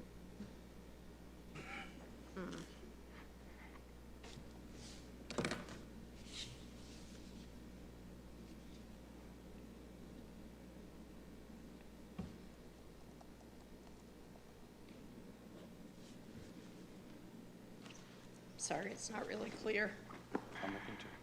Clarification while Sue is looking. What's up? I wanted to ask a question while Sue is looking. Please. So just to clarify, earlier, there was a motion made to cut off public comment, which did not pass, so thankfully we had the opportunity to hear from our citizens. Now there's a motion on the floor to cut off further conversation with City Council, and that yet this document is supposed to represent our collective feelings as a community. When you make, so while they're looking, when you're making a motion, this is actually, outside of probably Auburn City Council in the last 3 years, one of the top 4 most common motions that are made in parliamentary procedures. I'm just clarifying that So, that's the process that's taken place thus far. Right, but this is, and I'm not going to comment on rationale, reasoning, I'm not asking anything. you to. I'm But just stating for the record. Yes, this is it's time to bring, the person makes a motion, seconds it, time to bring the point to a vote. I'm not asking for the parliamentary proceedings. I'm stating we're cutting off conversation with the full council, and we were motioning to cut off feedback from the community. So you're saying this is representing our community and how we feel, and it's anything but. I'm not saying anything. I'm not Actually, talking to this is you. not- I'm talking well, I mean, broadly. This is, again, we're not into the debate mode right now. We're looking for, if it's clarification you're looking for, a little bit different than debate. Okay, it takes a 2/3 vote to move the question. 2/3 vote to move the question? So Then supermajority. Can I remove, I'll pull back my question. Okay, I have a motion. Withdraw my motion. I have, Councilor Gary wants to withdraw the motion to bring this topic to a vote. Very good. So we're back into the initial debate. You can open your laptop now, Councilor McLeod. Fell down. You had a second too, didn't you? I'll say somebody has to second, Councilor so- Milks, you agree as well, pulling back the motion to call for a vote? Yes. Thank you. Thank you.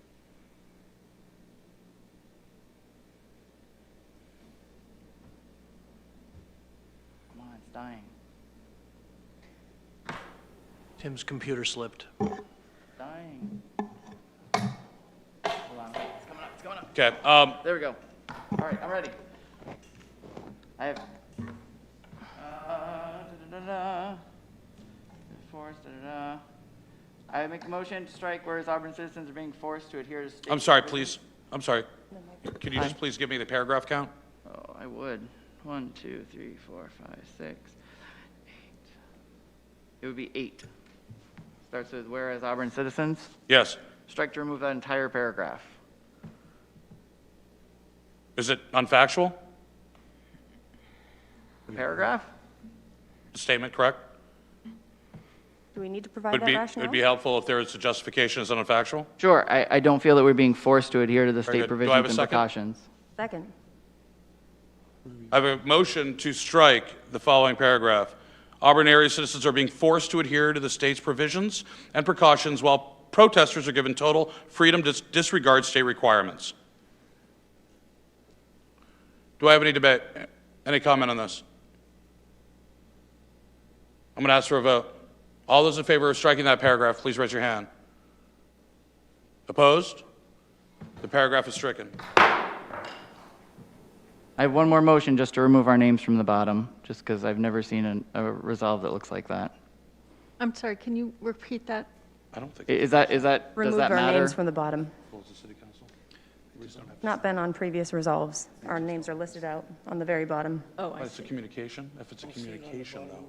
If it's a direct I don't know what they're communication. using. Please bear with us. Just, there's different types of resolves. There's Yeah, direct that's communication, fine. there's general resolves, i.e. tree day, and so forth, so, or proclamation, so. Can they strike their names from the resolve? Can they strike their names from the resolve? The names are actually at the end of the resolve? Right. Yeah? Okay, very good. So yes, you can make a motion to strike the signature line at the bottom of the resolve. Okay, then I do that. Second. To strike the signatures or council names at the end of this resolve, and a second by Councilor Boss. Any debate? Councilor Gary? Thank you, Mr. Mayor. So you don't want to be on record as doing any of this stuff like we are on other resolves and other documents? If this passes, it would be from the entire council, whether my vote is for or against.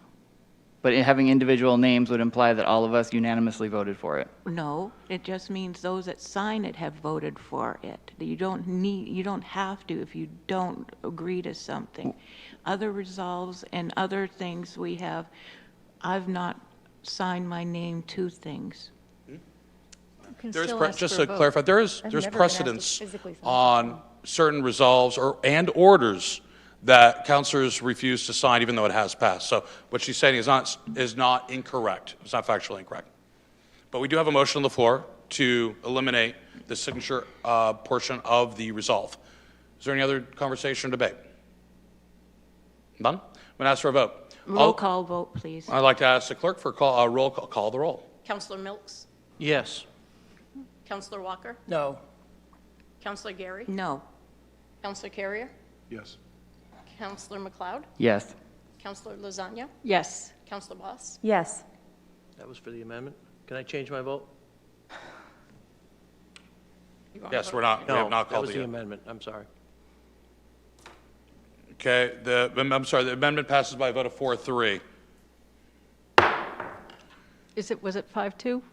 That was an Councilor amendment. Milks That wasn't changed a- his? The amendment to the motion was a vote of, passed by a vote of 4-3. 4-3. 4-3, correct? Yep. That's what I To said. remove the signatures. No, passed by a vote of 4-3. Councilor Milks reverses vote before I call the vote. Yeah. No, it passed. That's The a amendment pass. to strike the names passed. Yes. 4-3, yep. Jeez, did I say that? You guess I feel like budget 2 years ago now. So it did pass, to clarify, by a vote of 4-3. Is there any other motions to amend? Here. Councilor Carrier. Section 2 and Section 3, where it says demand that the government permit all Maine businesses to open, and down in the Section 3, we demand the government delegate. I'm going to ask that we change the word to request that the governor permit all Maine businesses to open immediately. Change both words to request. Second. Two demands to request? All right, so, sorry. I heard the second by Councilor Boss. I just want to clarify, though, before we bring this up again, replace the word demand in Section 2 and Section 3 with request. Yes. Request that the governor permit all Maine businesses to open immediately.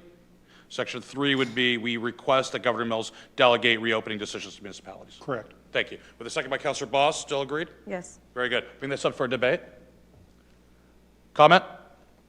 None. Councilor Lasagna?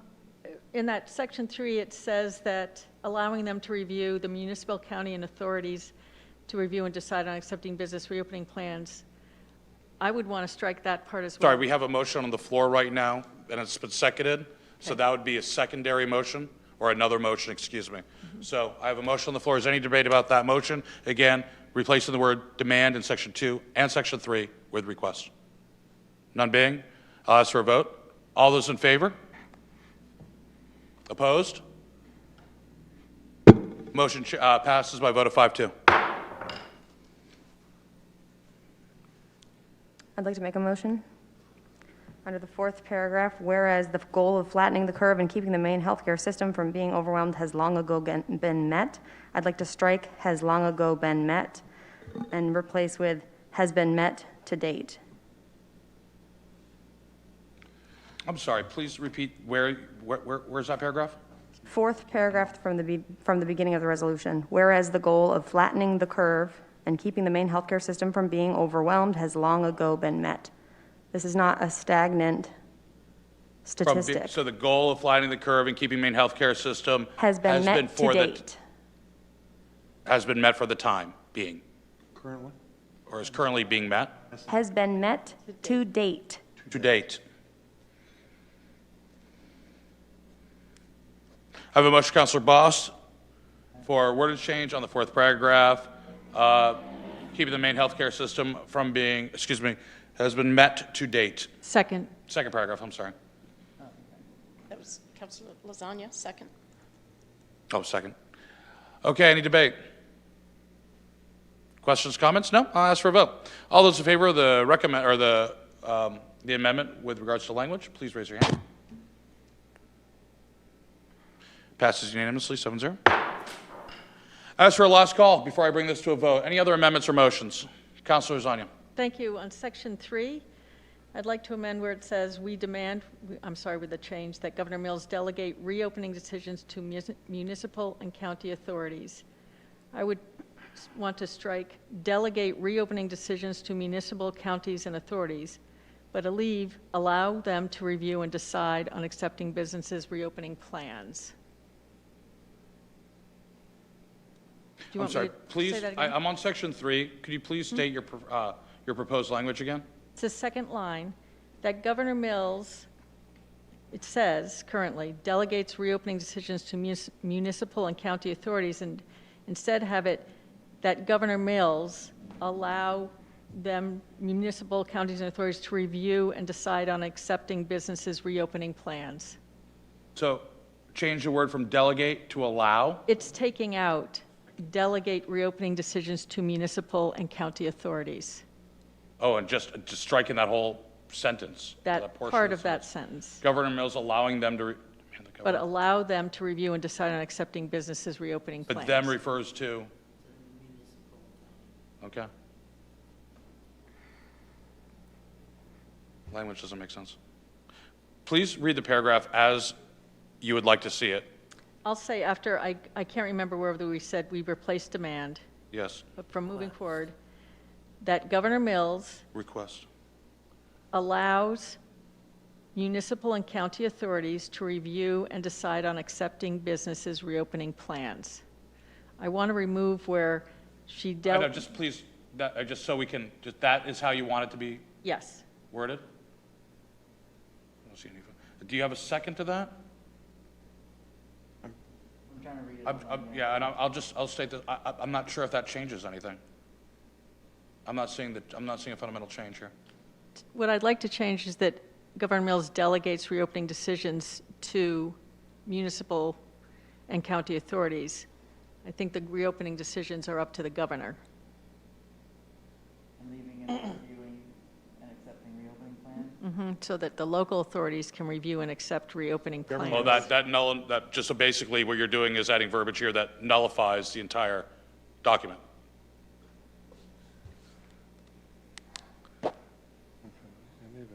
Because basically you're saying that we want, if you could please, for clarity's sake, everybody needs to know, we're asking in this resolve, we, as in if the city council with an affirmative vote, that if the governor does not immediately open up and declare all businesses essential, that she delegates local municipal units, county and or town, city, to judge which ones can be open or not. But if you remove the municipal portion of that out, then it's still her decision.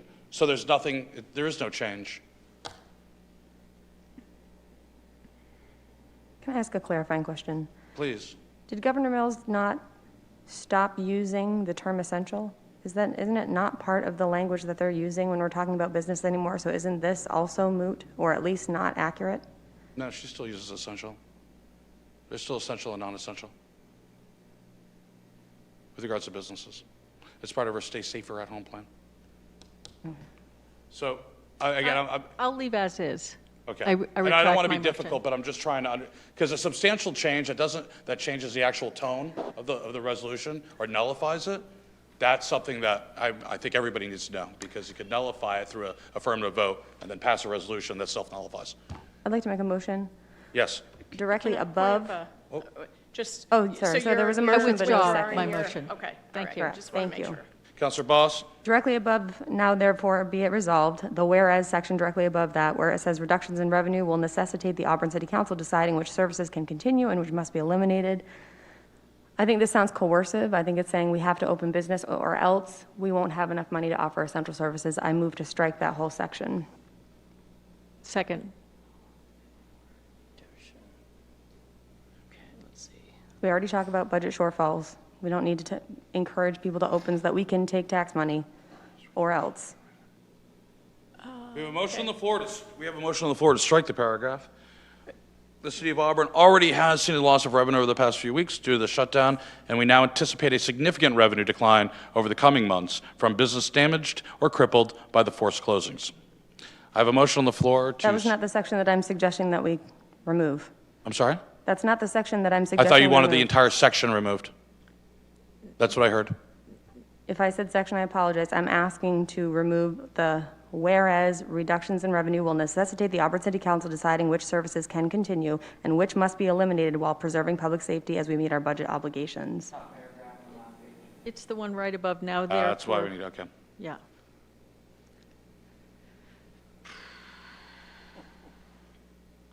Any debate? Question. I mean, technically, it's correct, though. If we have a loss of revenue, we're going to have to decide. In the context of this resolve, I think it's inappropriate. Is there any other comment? Thank you for clarifying correct versus inappropriate, though. They are different, and absolutely right to say inappropriate. Thank you. I'm going to give, everybody's looking at it right now, I'm going to give everybody a moment to think this over. Why are we giving this additional time as 'Cause I compared to can. other motions? If you want to call for a vote right now, you can. But this is the last, I'm going to bring this to a vote myself after this is done. I see people looking, and it's part of my job.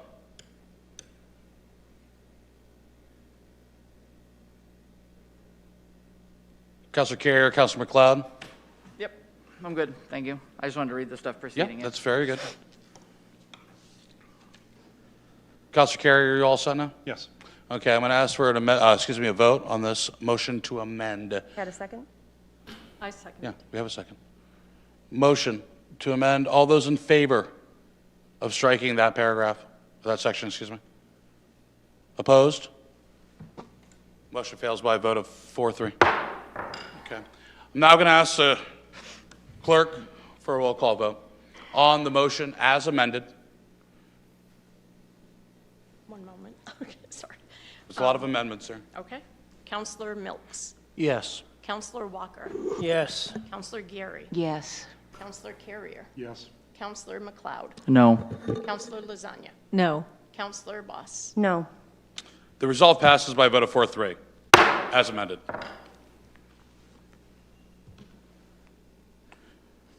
Next, we're going to move into Resolve 11-06152020, requesting that Governor Mills immediately begin distributing funds to Maine municipalities based on $30 per capita and direct and flexible state funding. I'll entertain a motion on this point. So moved, Mr. Mayor. Second. A motion from Councilor Gary, and I got a second from Councilor Walker. Before I open this up to public comment, let me just give everyone an update on this. This is going back to the CARES Act. It was passed in April. U.S. government. According to the National League of Cities, Maine is the only state right now that has not had a plan on distribution to local municipalities or a plan on distribution, period. That was as of last week. We are working tirelessly, the Mayor's Coalition, Maine Municipal Association, and now it seems that the Maine tourism industry is getting involved, as they just recently asked for $800 million, whereas our municipal ask was a little shy of 40. It looks promising. We're working. This resolve, if passed, sends a very clear message that it's not just the mayor, or in this case, Auburn, who's been advocating hard for a plan and to offer to be at the table to help develop that plan for the last 8 weeks now, but rather the entire city council supports that as well. This is very important for a lot of other municipalities too, who are probably debating or thinking about adding this to their future agendas. It's getting crunch time. So I'll open this up to the public. Kelsey, is there anybody that would like to speak? No hands are raised. Bring it back to the council. Council?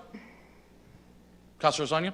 I just have a question in the third paragraph down, whereas our COVID-19 costs continue to grow, surpassing 200,000, city revenues to fund local services are decreasing. That 200,000, is that up to date? How is that determined? Where does that number come from? I'll turn that over to city management. Mr. Mayor, Council Lasagna, since the start of the pandemic, I've assigned Derek Belanger to track our costs for COVID-19 expenses, which he's been doing very well with oversight from Jill Eastman, Phil Kroll, and myself. And to date, we're at 200,000 or more, and that includes our grab-and-go meal program, which has been providing meals to adults, as you know, and children per week. We've been giving out 500 meals. It also includes the small business loan program of 50,000. And of course, the city revenues to fund local services are decreasing at this point, and we expect that will continue, but hopefully not to the extent that we may have anticipated. Thank you. Any other questions, Councilor McLeod? Just a quick clarifying question. Do we know if New Hampshire was another one of the minimum $1.2 billion recipients? Okay. Yes, they New received the Hampshire same amount as the state of Maine. Perfect, thank you. Based upon population, there's a statutory minimum. Right. New Hampshire, Vermont, et cetera. I can't remember exactly what that population cutoff was 1.25 billion. New Hampshire did release, final U.S. Treasury guidelines were released on May 4th. New Hampshire released $30 per capita to our municipalities on May 5th, formed a committee to look at, made up of a wide range of folks from municipal leaders, legislatures, interest groups, and they released their plan on May 15th. So that's where we're going. We're looking at the lower of the two, i.e. New Hampshire or Maine or Texas. Any other questions? Pretty clear cut. One of the big things is, and I think this is important to know, one of the authorized uses of these money is to reimburse our businesses for expenses related to COVID-19 preparation. If we have to look back, some of the angst and problems that we've had as a community and as a state and as a business community because of the of the additional costs incurred and the lost revenue, both are actually reimbursable under this money. If this money was released weeks ago, we wouldn't have had this first resolution because this money was designed to keep businesses floating in kind of a stasis without going out of business, without making much profit, just keeping them going until whatever pandemic issues or COVID-19 issues could work itself out in their individual states. So this needed relief. If we can pressure the governor to do this, this will relieve some of this angst and frankly, allow us all to focus on recovery. So, no other questions or comments. I'm going to ask the clerk for a roll call vote, please. Councillor Milks? Yes. Councillor Walker? Yes. Councillor Gary? Yes. Councillor Carrier? Yes. Councillor McLeod? Yes. Councillor Lasagna? Yes. Councillor Boss? Yes.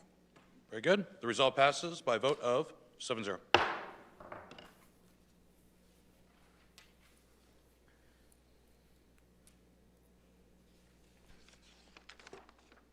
Okay.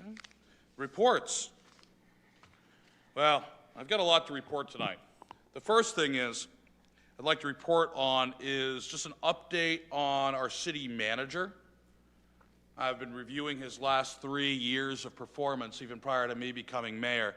And that was foggy, the early part, but I made it up. I made a lot of my stuff up. And it dawned on me today that this is his last official city council meeting. And I just want to tell the manager that it's been an amazing learning experience. Highs, lows, always thoughtful, always considerate, multi-dimensional relationship that you and I have had, and I have to thank you. My first, very well could be my last foray into municipal government, and I got to say you definitely have made it, you've made it better for me. So thank you for that on my behalf. I'm sure I can share the city council sentiments. Some have been around longer than others, but so far I think we've all appreciated your steady hand, your professionalism, and the process. You kept hitting that word into my head, process, so I appreciate that. I'm sure we all do. At this time, I'd like to turn it over to your successor, Phil Kroll. Or Brutus. Was it Brutus? I can't remember. E2? Brutus? So, as Phil Kroll would like to say a couple words. Thank you, Mr. Mayor. I'm very pleased to say a few words for our city manager, Peter Creighton. First, 3.5 years ago, when the council brought Peter on board, what we were in need of is stability within the organization. We were in need of a manager to come alongside the staff members, the directors, and bring just a calm voice and experienced leadership. And Peter brought that. Through that time, I believe that our directors have brought trust back into process. They have brought the ability to be able to feel very comfortable sharing with you as a council recommendations, changes that they feel was necessary to move forward with, which at times may not have been the case, and so in the past. So Auburn has been very fortunate to first have Peter come here to our city to bring a great deal of years of experience. But then we are also fortunate that this is where Peter has chosen to end his career and to take a 30, we'll just say 30-plus years of municipal government and to end it here with the City of Auburn. We're very grateful. And I know, speaking on behalf of staff, how much we appreciate everything that Peter has done for us in this short amount of time. First, for Peter Creighton, seeing how Peter is remotely, we're using slides, and all this will be delivered to him. So his first would be that if you know Peter, Peter has a collection of chairs, and so it would be poor for Auburn to not be part of that collection. And so this is a chair that we will plan on a road trip or to have Peter come here at some point when he can to receive this chair. And I know we'll have plenty that will want to do that and present that to him as a grateful city. Second, I think there's no better picture of our City Hall than Auburn Hall than this painting here, done by Daniel Marquis. And for this to be hung, for those of us that since March have been doing Zoom calls with Peter, we know we've picked out the great spot, and you just need to talk to Jennifer, Peter, about where this can be hung in your house, but we've identified a spot down in the man cave there for this to be hung and hung proudly. So, and so Peter, we do appreciate you helping to make us one of the best small cities in America. This term that has been coined and been used throughout the strategic planning process came from Peter as effort that we should be moving forward to. We obviously wish that Peter will have a happy and a healthy, and most importantly, a quiet and uneventful retirement.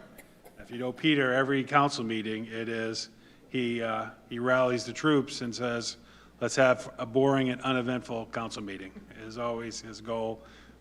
I don't know if we gave him that tonight, but at least it's we're hoping that he'll have a quiet and uneventful meeting moving forward. And then lastly, you have to bear with me, it's going to take a little bit of movement within the technology. We have warm greetings from two of Peter's biggest fans. And let me bring this up. Technology is something I have to mute this before I play this.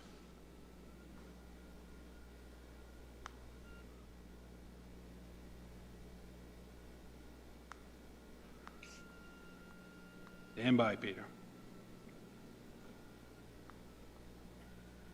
Glad it's you doing it, not me, Phil. It would be longer if it were me. He's talking to Can't hear you, Peter. That's okay. Whatever you're saying, I'm sure is profound. I said, I'm glad it's Phil who's running that and not me. It would be longer if it was me. Just nod. You just get closer. Nod. Hold on, Peter. We'll be with you. One last thing. All right.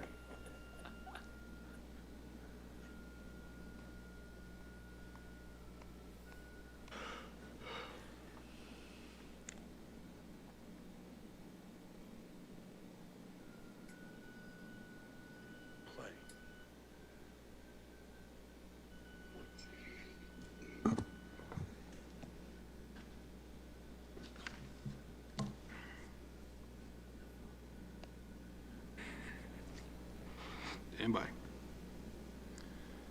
We can figure this out. We're already impressed. Where's Liz when we need her? Or Kelsey?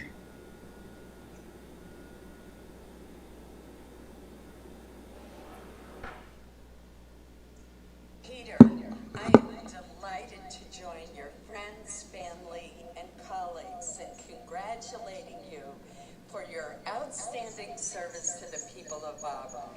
It has been such a pleasure to work with you on many projects that have moved the city forward and created opportunity for its people.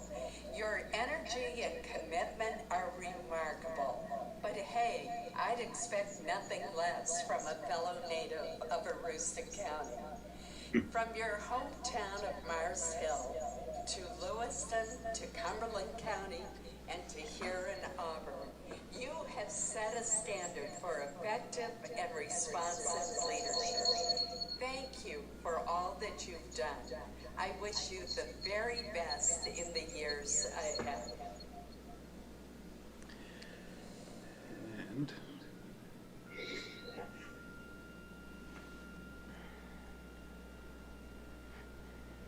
one second more. I'm excited to see what you're going to do to top it.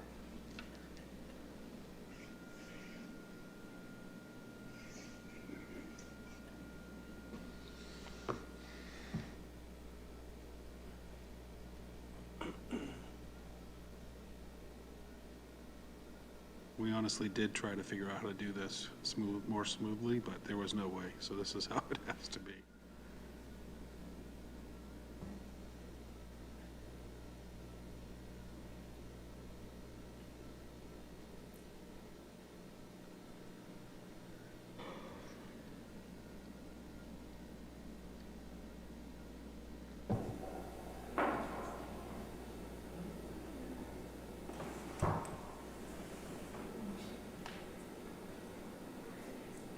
Who says you can retire? Come on, man. You're just getting warmed up. You're just getting used to the job.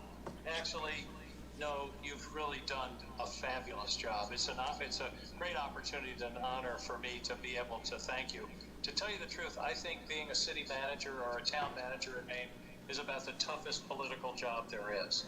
And you've done it with such skill, and particularly in your career in Auburn, you've brought the community together in a way that is really admirable and I want to say somewhat unique. The way you've listened, the way you've set up structures for people to feel that they're engaged in the process has really made a difference. The other thing that I know that you've done is taken a lot of care to bring along younger leaders. And from what I hear, some of that goes back to your days as an intern in Ed Muskie's office when he was down here in Washington. And by the way, I have Muskie's desk in my office, which is a kind of daily reminder of how you should do the job that I'm trying to do.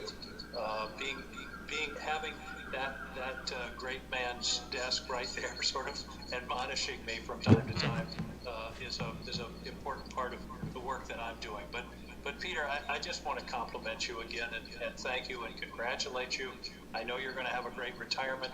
I can tell you that you're not going to be without things to do. People are going to want to take advantage of the skills that you have and the work that you've done in order to contribute more to your community, which I know that you'll do. So thanks a lot. Congratulations. Thanks to the Auburn City Council for hiring this great guy and for allowing him to work so effectively on your behalf. Thanks, Peter, for the work for the Lewiston Auburn community and also for the state of Maine.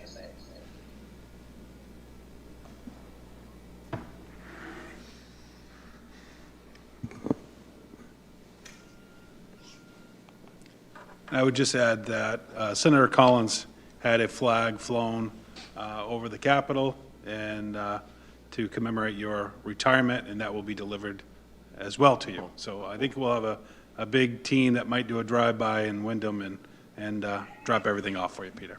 That's cool.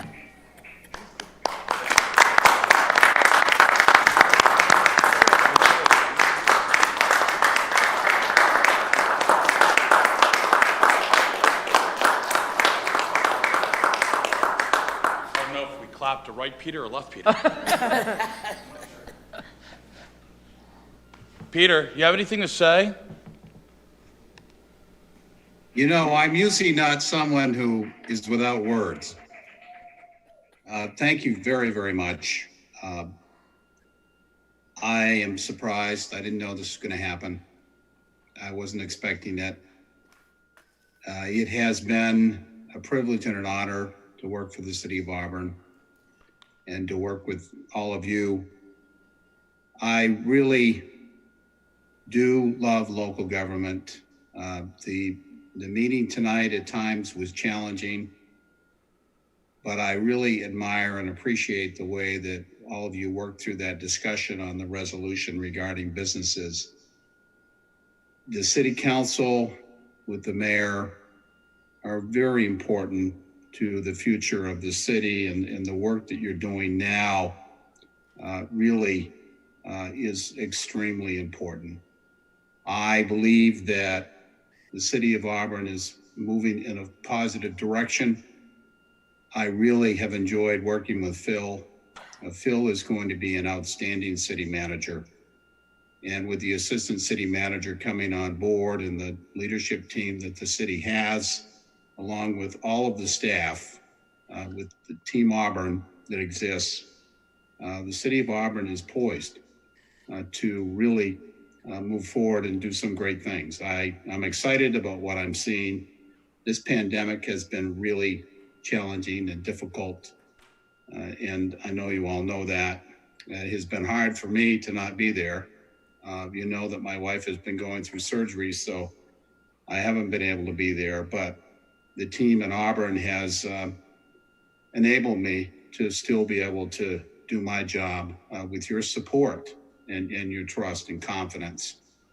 And the event that you put on tonight means a lot. Phil, I'm sure you were very involved in the whole thing and making it happen. I appreciate it very much in words that I probably can't express adequately enough. Thank you very much for this and for this opportunity to work for the City of Auburn. I'm not done yet.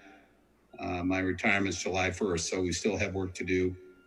But thank you very, very much from the bottom of my heart. Thank you. Thank you, Peter. Kelsey, pause Peter now, okay? That way he's done. I'm just joking, Peter, it's a joke. You've had conversations with me, Mayor. You know, I can go on at times. Yes, you can. Okay, very good, thank you. That's it for my report tonight. Do we have any reports on committees? I'd like to go around before we hit the, Councilor Gary? No, thank you. Councilor Walker? No. Councilor Milks? We have the sewer board is meeting at the senior center on tomorrow at 4, water Wednesday at 4, in person at the senior center. Councilor Boss? Tomorrow morning at 7:30, Auburn Public Library Board of Trustees is meeting. We also had our first meeting of the audit committee last week. I believe it was last week. Time has no meaning anymore. And it was a good process, good questions to kick off the audit process. And that's all I have. Thank you. Could you give an update on library reopening or hours right now? I don't have one, but I can request one from Director Ney. Yeah, if you could. I've been wondering personally if it's So that they've been open. working very hard at a process that will ensure safety. Very good, thank you. Councilor Lasagna? The school building committee will meet tomorrow at 6:30 by Zoom. And just quickly, one thing I neglected to say previously is Friday is Juneteenth. And that is, I want to acknowledge that. And that is the date that the final Emancipation Proclamation was read to in the last state, Texas, 2 years after it was signed. Councilor McLeod? LATC has picked a group for the transit study. They're working on figuring that out. We bought a new engine for one of our buses to give it a longer life. Our current ridership is about half of what we expected, and depending on protests where they are, some of the bus runs might be missed just for logistics and getting stuck into traffic. Great Falls TV also met, and some great news out of that. We are looking at being able to HD stream directly to cable, which we currently only have on YouTube, as well as having our channels thrown way up into the thousands. They will now be returned back down to the lower numbers which they previously held. So that was something that just came out of court date. Other than that, that's it. Councilor Carey? Airport committee met for the first time in a couple of months. The work at the airport is continuing on schedule right now. They're working on milling the surface of the runways to make them more easily cleanable. As you know, they had the graduation at the airport. It worked out very well for us. It was a great success. Very happy with the way things are going out there. They are applying for their grant for the CARES Act money, and we're using that to work on their finances out there. School committee meeting will be Wednesday night. We'll be discussing some of the things that are upcoming. The new school superintendent will be coming on July 5th, and we'll be discussing some budgetary items coming up. That's it. Outstanding. A lot of change. We're going to move on to the city manager report. Peter?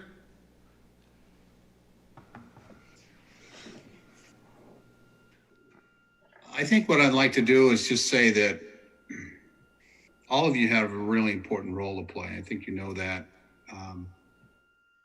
The work that you do as a city council, I'd encourage all of you as councilors to be the best that you can be the leaders that you are collectively together with the mayor, moving the city forward. There are going to be issues that you're not going to agree on.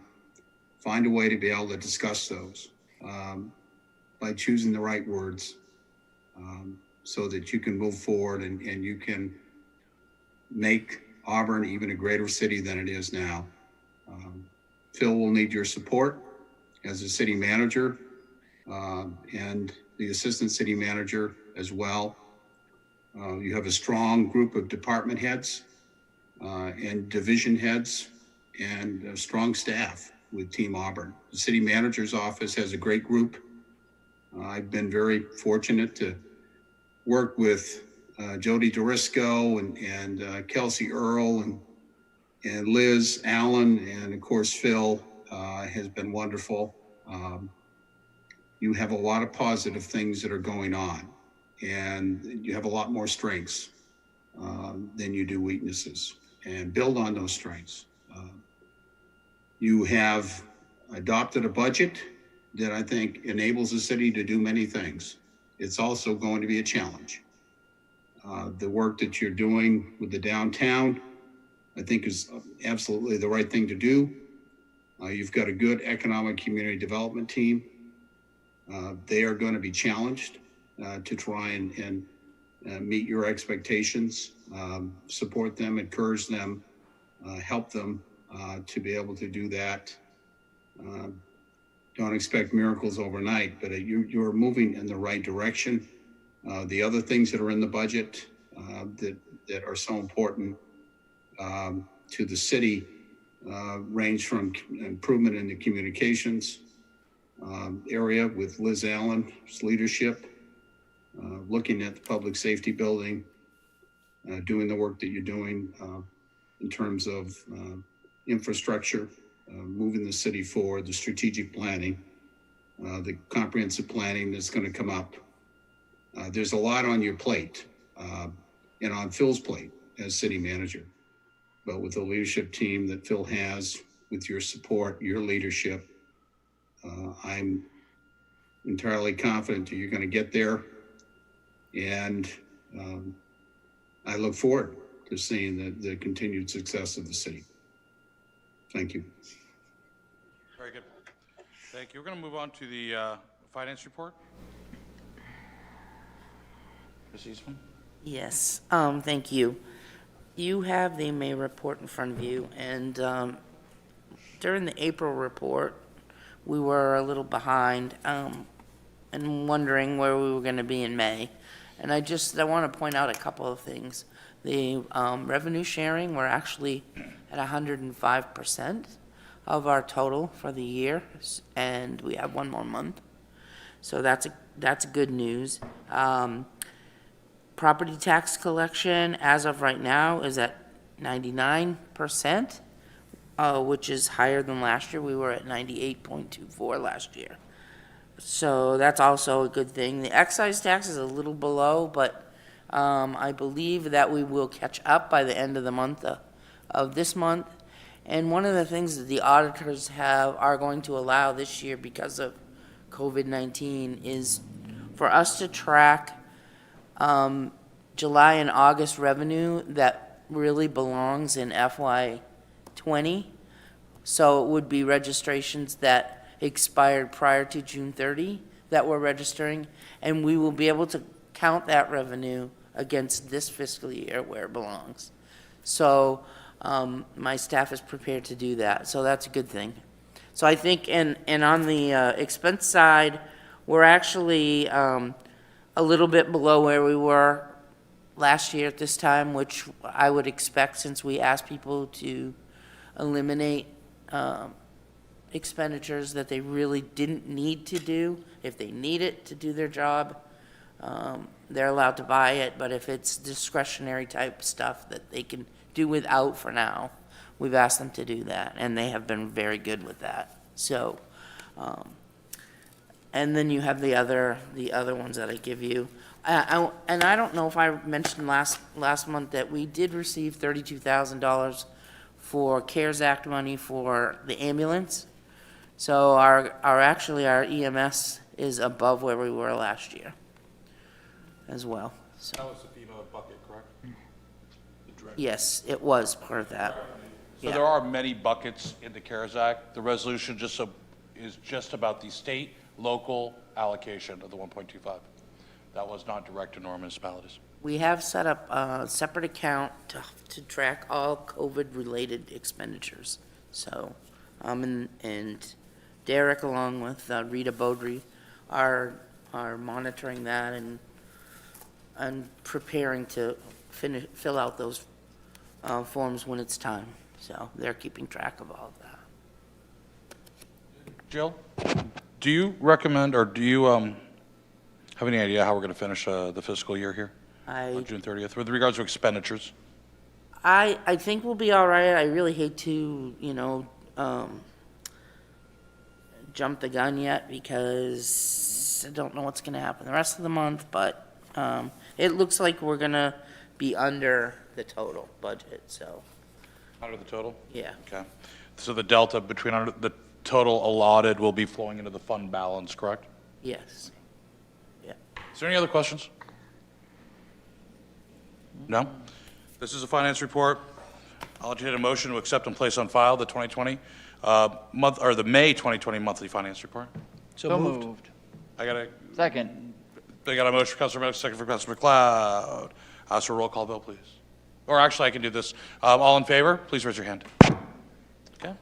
Passes unanimously. Thank you. Next, we have an executive session on a poverty abatement pursuant to 36 MRSA Section 841 with possible action to follow. Do I have a motion? So moved. Do I have a second? Second. Motion for Councilor Carrier, second for Councilor McLeod. All those in favor? We now stand in executive session. We will be coming back, I hope, for action. There is a chance we won't, though. Okay?